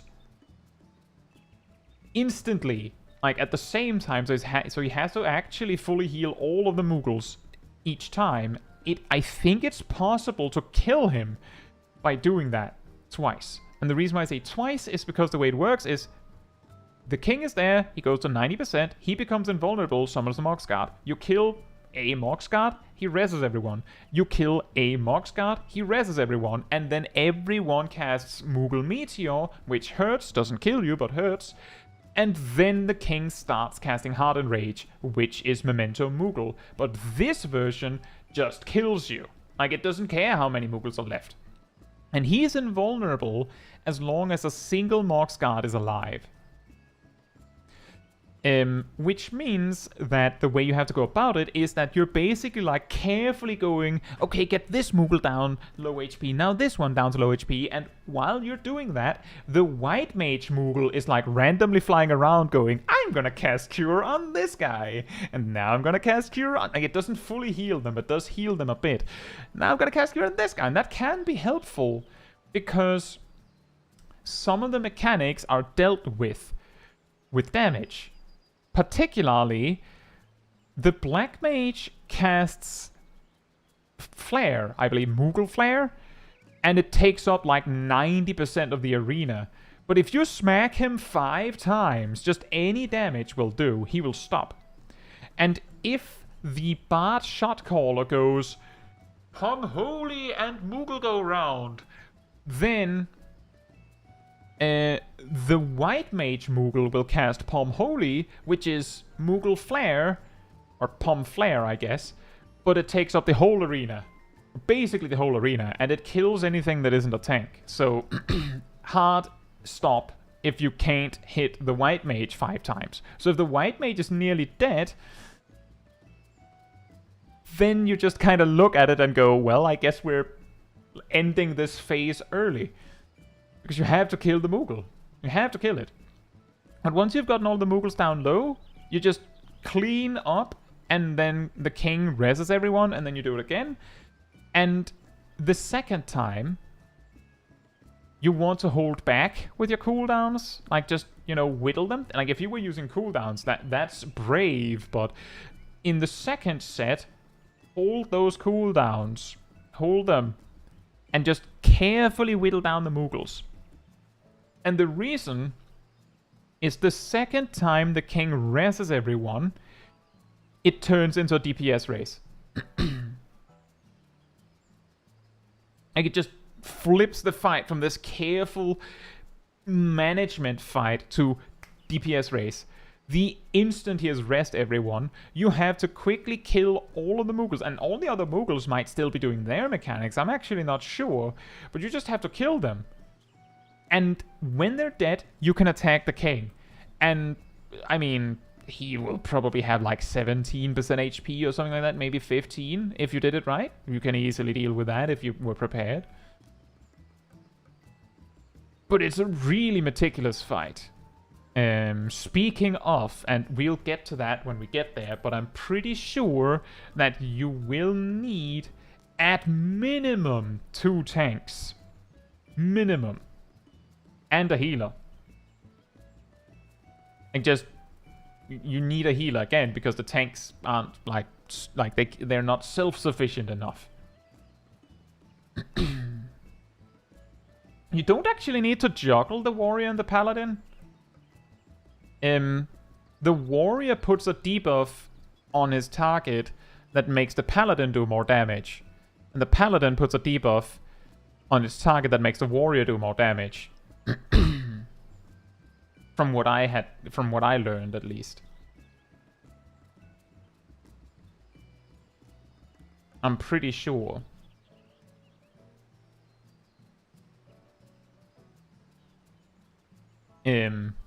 Specifically, and yes, you might be sitting there thinking, wait a minute, it sounds like you did this fight recently. Yes, look forward to next week. What if we went back in time and stopped the White Mage Moogle from being born? That could be a solution.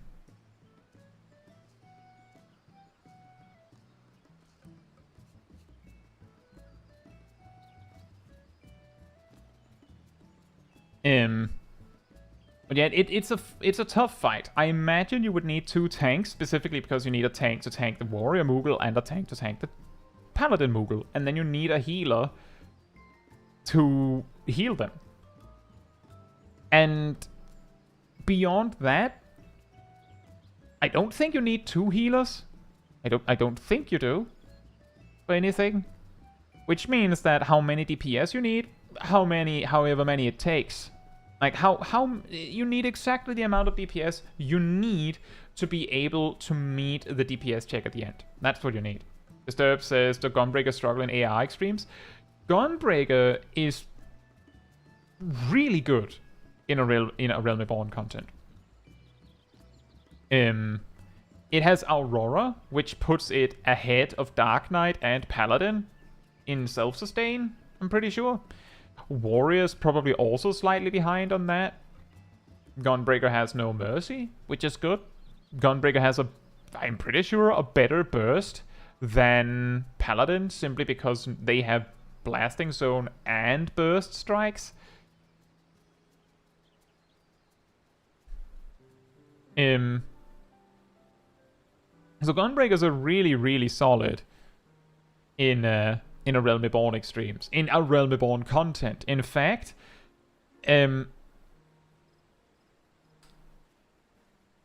if I was queuing for like leveling roulette, or mental roulette for that matter, and the game could tell me you're going to land in a duty of this level, and then I could choose which job I wanted, then I would probably choose Gunbreaker as my tank for, or like, if I just want to like try hard, any duty before Warrior gets Raw Intuition. Like, straight up, just anything before Warrior gets Raw Intuition, I would probably choose Gunbreaker as the strongest option. Then Warrior gets Raw Intuition, and I think the only exception there is that... Oh, what level range is that? 1,000 Maws of Totorak. Now we're getting extremely specific. In 1,000 Maws of Totorak, Dark Knight has Soul Eater, which is 300 cure potency. Warrior has Storm's Path, which is only 250. Warrior has Berserk, but I mean, Dark Knight has the better AoE in Unleash, does slightly more damage. But Dark Knight has the better heal. Gunbreaker has a heal that is possibly as good. But Dark Knight is probably the strongest tank survivability-wise in 1,000 Maws of Totorak. Gunbreaker is probably the close second because they got Camouflage and No Mercy. And you can just 1-2 combo if you need to heal faster. And yet it does get that specific, because before 1,000 Maws of Totorak, Gunbreaker is the only tank with self-sustain at all. And after 1,000 Maws of Totorak, well, Warrior has Thrill of Battle, so Warrior actually beats Dark Knight on self-sustain by like a tiny bit. Exactly, min-maxing level 20 dungeons. The reason why I know this is because this was relevant in my solo challenge stream series. So, some of you might have seen it. I started with Sastasha, and if I remember correctly, I went Scholar, Gunbreaker, I think I went Dark Knight, and then I went Dark Knight here as well, because I genuinely believed that Dark Knight Soul Eater self-sustain was better than Storm's Path and Thrill of Battle. And after like a recalculation that we did like here, turned out that Thrill of Battle was like a smidgen better. Welcome back, Emir. We beat it with 3 players. Yeah, when we did Copperbell Mines and Halatali as Gunbreaker, if I remember correctly, we did it like this. Like, I think it was something like this. And minimum item level.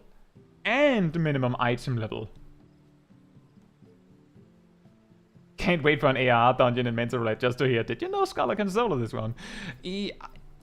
Maybe I should start doing Mental Roulettes as Scholar, specifically so I can go, hey, did you know? Just land in Keeper of the Lake, and you hear me say, hey, did you know that Scholar can solo this? And they can. Scholar can also solo Aurum Vale.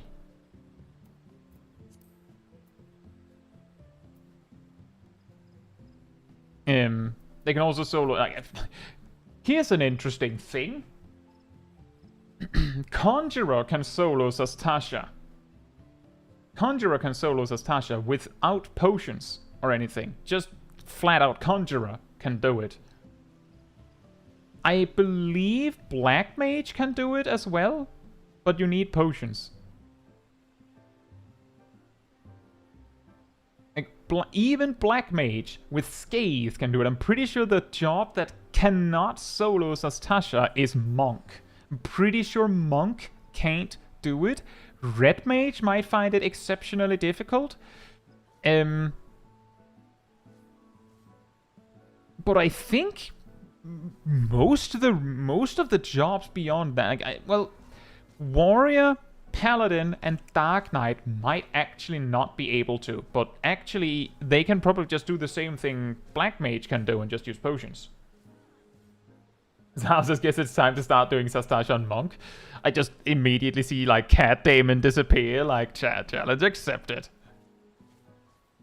You could try. See, let me explain the reasoning. All tanks can solo Tastasha with potions, because in Tastasha, even minimum item level, all tanks have a ranged attack. All healers can solo Tastasha, potentially even at minimum item level. I know Scholar can do it minimum item level, because they have a ranged attack. Even if it has a cast time, they have a ranged attack. Actually, White Mage is possibly one of the better ones, because their dot is really good. It's 350 total, and it has upfront damage, so you actually have a spammable instant attack among the healers, which the other healers don't have that. All the other healers have a dot that don't upfront damage. And yes, Sage doesn't even have a dot. I mean, Cat Damon, if you can beat Tastasha synced, just synced with Monk, that would be impressive. However, if you can do it minimum item level, that is of course even more amazing. Pack potions. These are your strongest potions in that level range. You need like these high quality high potions. That's what you'll need. Stronger potions have longer cooldowns and they don't scale as good. These potions will already heal for as much as possible. So just like bring these, bring buff food, whatever it takes. I'd love to see it. And you can probably all see why I'm saying Monk can't do it. All ranged jobs have ranged instant attacks. You can just spam.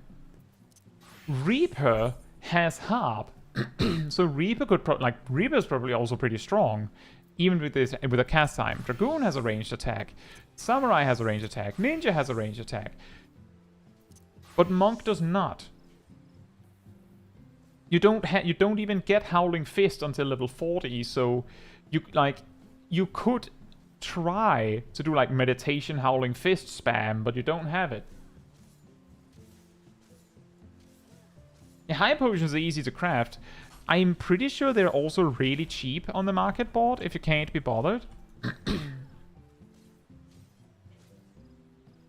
If anyone's wondering why I'm specifically saying Cat Damon, so the final episode, well, the grand finale of the solo challenge series, I could not beat Lapis Manalis.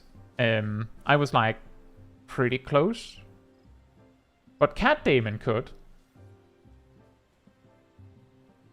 So maybe Cat Damon can do it with Monk.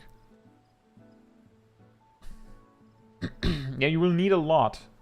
I believe it takes like an hour to solo Tastasha with White Mage. I haven't actually tried with Conjurer, but the reason why I'm confident Conjurer can do it is because the most dangerous mob in the entire dungeon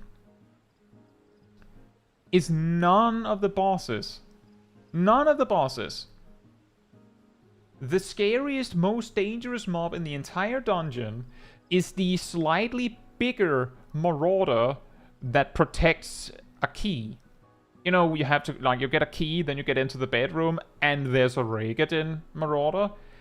That guy uses Heavy Swing, And his auto attacks hit crazy hard, and his heavy swing hits even harder. He can actually, like, one-tick you if you're a healer. The way you beat it as White Mage is if you've cleared enough of the dungeon preceding it, you can kite him. You can just kite him. You can kill him without taking damage. By just running. And when you get into the big, large, open room with all the water, if you clear mobs correctly, you can make like a circuit that you can just like have the guy like chase you down, and then you just run back around. Maybe I can just how can I get the map of Sastasha somehow? How do I get map? There. The guy comes here, right? You pull him, and then you just like spam arrow as you're on. By the way, hey, hello, Wolf. Hope you're doing well. You just kite him, just spam arrow as you run. Just spam arrow, spam arrow. I recommend setting it to legacy movement controls, because then you can just like you don't accidentally run towards him. And you just kite all the way to, let's see, this big area. Right here, you can just run in circles for it. Like there is like an invisible like water wall here that he won't be able to pass. So you can just like run around this way and like just take a long curve and just round if you want. But it will take you a long time to run back. So I do recommend just, you know, here all the way up here, spin him around and then just kite him back. He'll die before you get back. Sixpack says, why can't casters swift cast sleep and run away, rinse repeat? They can, but the start says it has diminishing returns. I do believe I demonstrate this in one of my Mythbuster videos and also in some of my other videos. The way crowd control works is when you apply crowd control, a stun, sleep, whatever, a slow, it applies a hidden resistance buff. Lia says, don't dots break sleep? No, they don't, actually. As Vince says, active dots don't. The application of a dot breaks sleep, but the damage of a dot does not. You too, Rust. I think I actually explained this in my Black Mage guide and my White Mage guide for some random reason. Like when you get sleep. As a fun side note. But the way it works is that this resistance lasts 1 minute. Exactly 1 minute. And it's applied when the debuff is applied. So if you use sleep on an enemy... You sleep on an enemy... This is its 1 minute timer. Then it will take less. Like then they will actually, if you sleep them again within that 1 minute, then they will only get slept for half the duration. If you sleep them again after that, it'll only be a fourth of the duration. And if you sleep them again after that, it'll have no effect. And it will, every time you reapply the sleep, it refreshes the resistance. So if you sleep something for 30 seconds and then wait a minute, you can sleep them for another 30 seconds.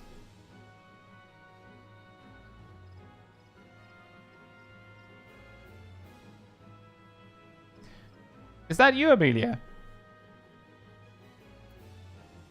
So I'll just wait like 2 extra seconds to be sure.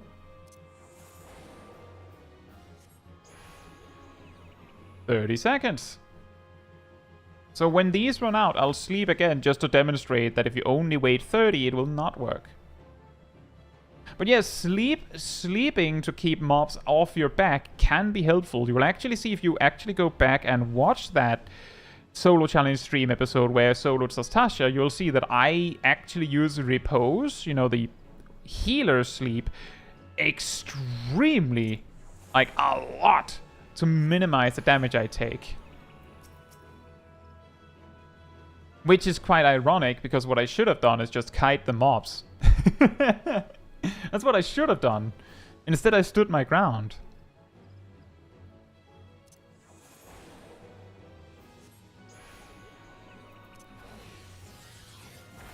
Just setting another timer there. As you can see here, fully resisted. They don't care anymore. But the timer starts when you successfully apply the sleep effect. So you saw I used triple cast as a 1-minute cooldown when I successfully applied a sleep. So that means that even though I tried to sleep them again after that, it shouldn't matter. It should work. Triple cast sleep. They have the coffee buff now. Yeah, pretty much.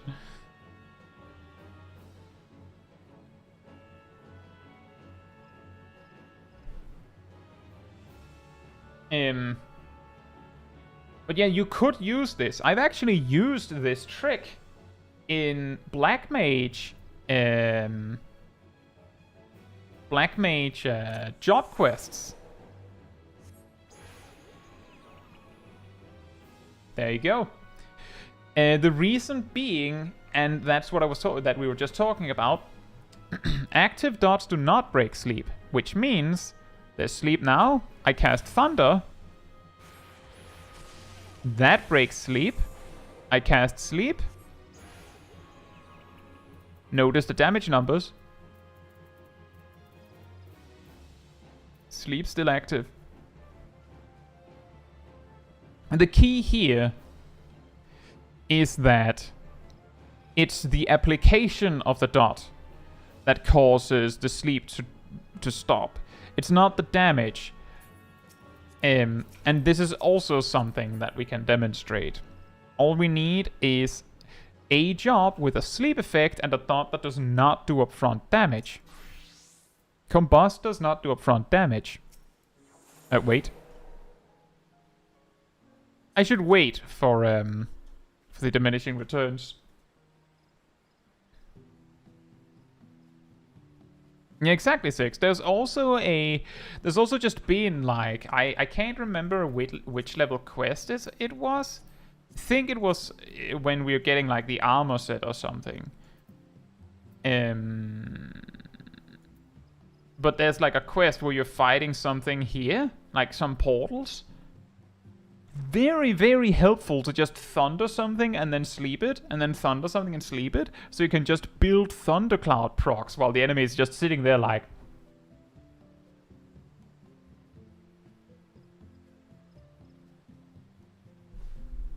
Very, very efficient. You don't always get procs, but if you don't, then they didn't attack you in that time. Right, I think this should do. No, you can't.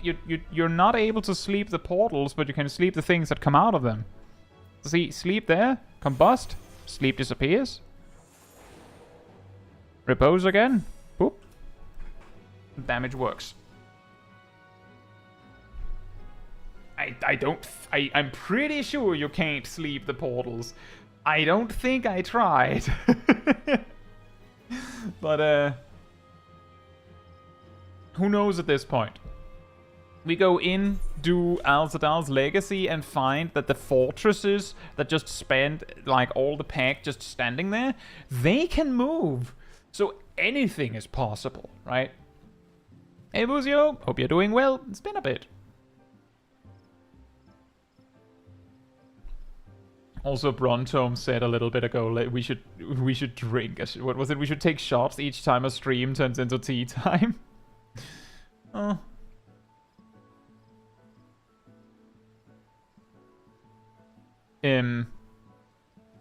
If you have like gear and you know what you're doing, you might not like actually need the sleep.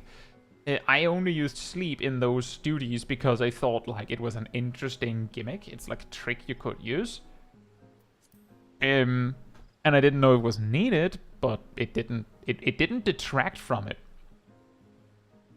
Disturbs as I'm assuming dots not waking up things that are asleep is an intended mechanic.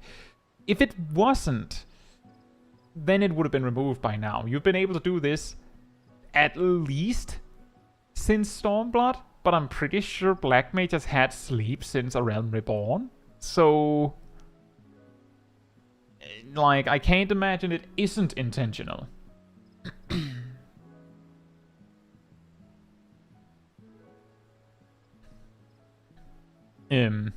I think the more important point is just that, because there's something weird with dots.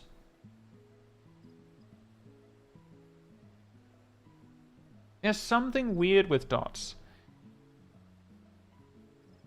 Dots don't appear in the battle log, as in the damage dots don't appear in the battle log.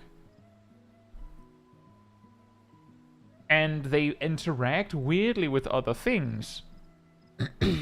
So there's a possibility that the reason why this trick works is simply because all the places that would check for the sleep to get removed, dots don't exist there. That's my best suggestion.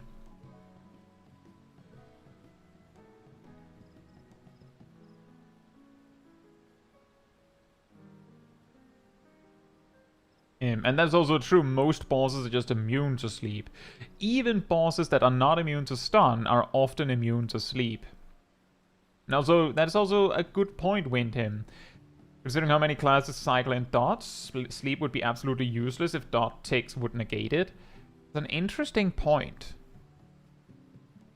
All jobs that have access to sleep, except Red Mage and Summoner, have regular use of dots. However, Summoner and Red Mage didn't actually have sleep until Endwalker. So before Endwalker, all jobs that had access to a sleep effect, which means all healers and Black Mage, had a dot. So I suppose it's probably a good thing that it works this way. Well then.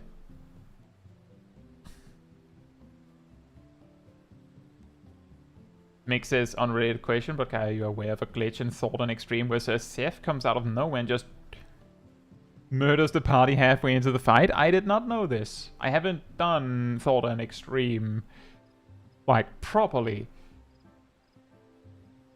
Ever.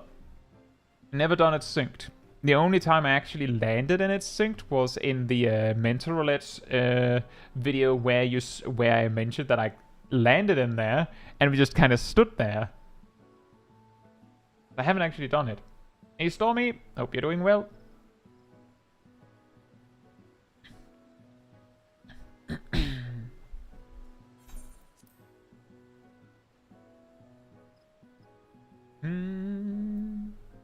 But yeah, for anyone that came in a bit late, that are sitting there like, so... What? That was weird. For those that came into the stream a bit late and are like, so... Did they win? How much did they beat? We managed to defeat Ramuh Extreme with 3 players and 25% echo. And the pull where we did it took 9 minutes and 54 seconds from pull to kill. The hardened rage is 11 minutes, which means if we went down 1 player, we wouldn't be able to meet the hardened rage. Presumably, not even the soft enrage in the ad phase. We wouldn't be able to beat that either.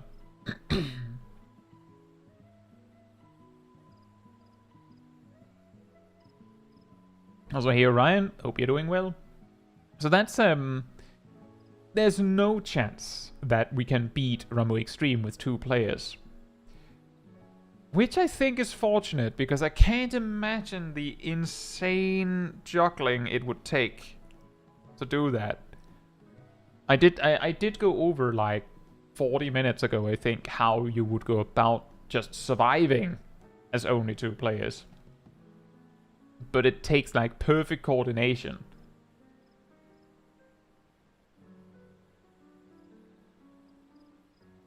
Bimo says, assuming no blue allowed. Yeah, not in this challenge. As I usually start, or as I've started with these streams, the way that part of the motivation for doing this is seeing, like, how many normal jobs would it take? Because let's say you landed in Ramuh Extreme through Mental Roulette, for example, or you just straight up queued for it. Then it would be nice. Like, the thing is, obviously, both with Shiva Extreme, as we did a few weeks ago, and now Ramuh Extreme, a few bad eggs could make it harder. Like, they could just make it worse for everyone. But how many competent players do you actually need to beat Ramuh Extreme? How many of the players in the raid are extra? How many do you actually need?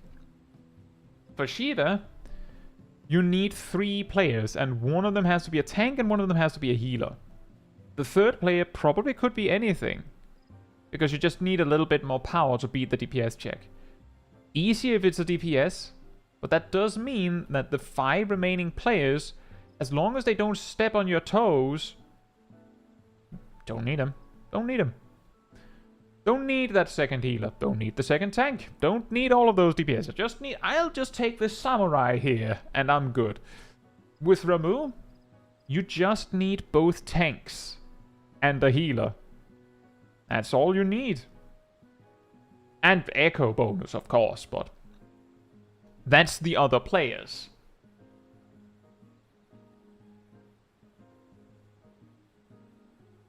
And that's true, Judge Magister. The thing is that we take that when we get there.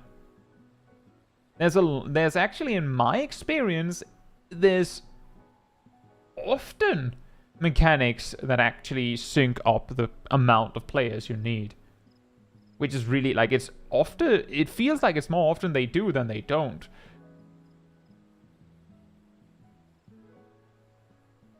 But that's the reason why we don't use Blue Mage, even if it might make it possible.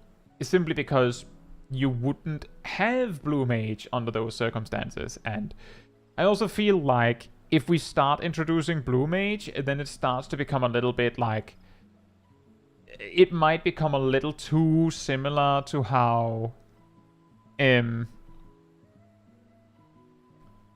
how when I looked into what the biggest possible attack or a job could do, like without going into some specific content or anything, it was like, well, Ninja does a really large amount of damage, but Blue Mage does twice that. So like it would just be like every time we do these streams, it would just be like, okay, we do 8 normal jobs, and 7 normal jobs, and 6 normal jobs, and 5 normal jobs, and 4 normal jobs, and then maybe 3 normal jobs, and then we use 2 blue mages. Although, I don't remember who mentioned it, but there's also the point that basic instincts might actually mean that the way it would go about it is like 3 normal jobs, and then just 1 Blue Mage. Like, it would just be like, can Blue Mage solo Ramuh Extreme? Would actually be what it would end up being, instead of being how many regular jobs do you need to beat Ramuh Extreme? That, of course, might also be an interesting stream, but it's a lot less useful?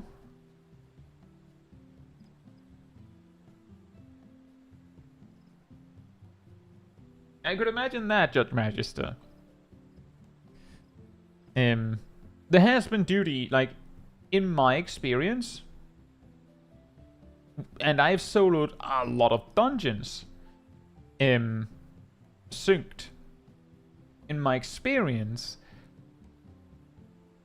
often when a mechanic doesn't sync to player count, it feels like it's often something else that wipes you. Like, for example, a DPS check. Or the vulnerability stacks resulting from failing the mechanic that requires 4 players. Kills you, like, leads to you dying to a different mechanic. Yeah, I could absolutely do a blue mage stream. That is true. But I feel like it's just... The reason why I went, now we finished the solo challenge series and now we're doing this, is that now, like, this is something that more people, like, it's both something that more people might actually, like, resonate with, I guess, and also something that more people can participate in, so that you can all join me. Your limited job stream when Dawn Trail comes out.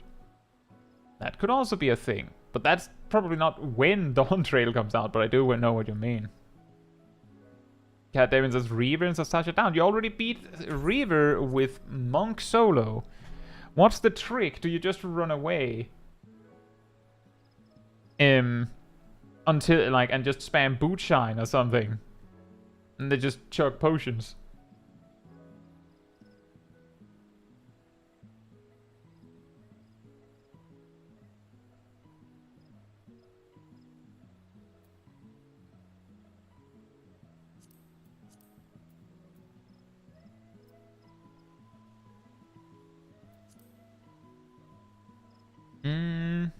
Neronos says it also answers the question, can I carry this party through this fight? And that's also true. That is also part of the reason why when I'm doing the mentor videos and I'm like, did you know that warrior can solo this fight? It's like, this isn't even like, this is no problem. I would have just soloed it if the group died, which is like nice to know, especially sometimes if the fight is hard. I imagine, Mick, that based on what you're saying, that it might be like a mechanical skip because you're doing too much damage. It's like how in Hawk Manor Hard, if you hurt the final boss too hard, she'll just skip a mandatory ad phase and kill you, or something like that. Have they said more about Beastmaster? Nope. All we know that I think that... I can't remember if they said 7.3 or after 7.3 or if they just said 7.x. But they did say later in Dawn Trail. Which is also why I said in my recent Dawn Trail prep video, we don't know anything about Beastmaster. We don't know what they're wearing. We don't know what weapon they're using. Not yet. We don't know how they play. We just know that they're probably coming. She consumes the ad before you have a chance to kill it. Well, there you go. And then you die.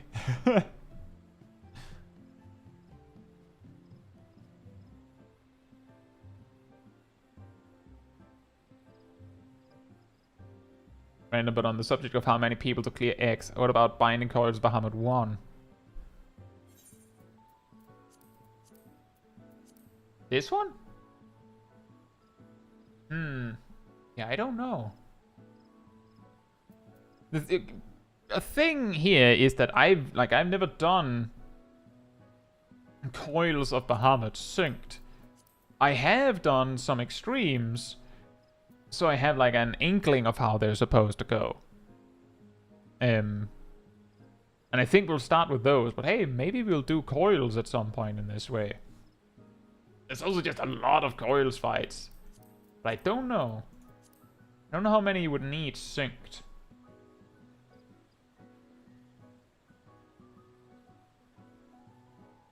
The Reaver just does a telegraphed cone if he catches up to you.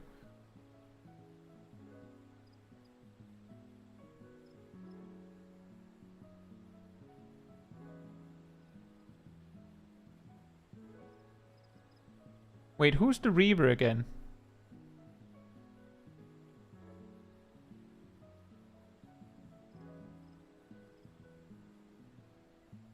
Is the Reaver the big guy?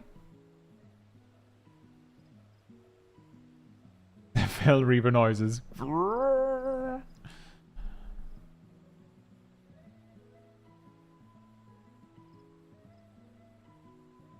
The big guy guarding the key. That is interesting.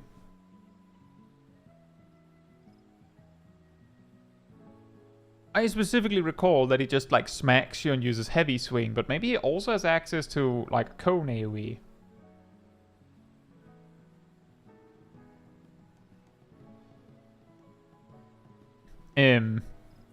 But yeah, for now we still have a bunch of these to work through. And I actually don't know very much about World Leader Extreme, what is required or not. I'd guess 2 tanks. At least 1 healer. Don't know if there's anything else needed. Beyond, you know, enough damage to deal with DPS checks.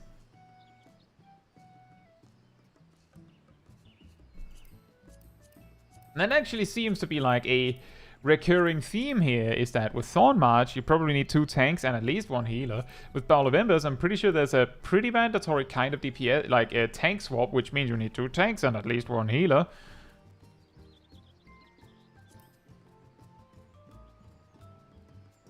Probably 2 healers because of the range decrease for healers. That is actually a good point. I hadn't thought about that.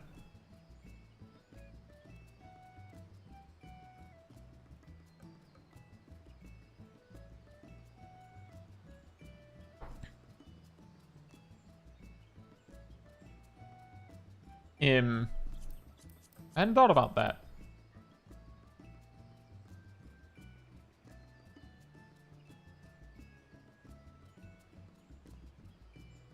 But that's something we would have to find out as we go.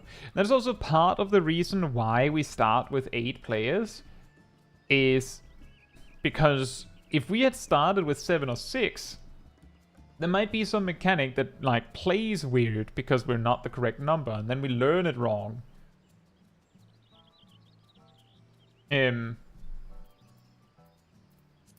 Now, with that said, if you enjoyed the company of the wonderful people in the chat, or me, remember that there's a Discord community server that you can join, where you'll find all those people, I think most of them. You'll also find the weekly schedule, where you can see what else is coming up this week. Tomorrow we have more Final Fantasy XIV Mythbusters, I believe. Yep. And Saturday we have more Small Kai side quests, where we'll be leveling Bard in Bozja. And we're doing it on Materia, by the way, so if you want to join for some Bozja fun, you just have to put up with the latency if you're not from Australia, right? You can also find the announcement room where I put links to videos and streams when they come out. And if you go to the role assignments room and grab the reminder role, you will get a notification whenever a stream or a video comes out. And you will also get an extra notification around 15 minutes before a stream starts, so you don't miss a second. And if you liked this particular stream, it helps me a lot if you leave a like on it in the YouTube system, because that tells the YouTube algorithm that you enjoyed this stream a lot and you would like other people to enjoy it as well. So that obviously helps me. So thank you so much in advance. And of course, if you want to support the channel even more directly, you can become a member. You can buy gifted memberships. You can use the super chat system. If you don't want to use the YouTube system, you can also go in the Ko-Fi link in the description and become a member there. It's all optional. There isn't like any content hidden behind a paywall or anything. But it does, of course, help me a lot with, you know, being able to run all this. Who knows when my computer explodes again? Although, fortunately, the company guarantee meant that I didn't have to pay for the new CPU. With that said, I hope you all enjoyed. And good night, good morning, afternoon, or evening, depending on where you are in the world. And I hope to see you all very soon. Bye-bye.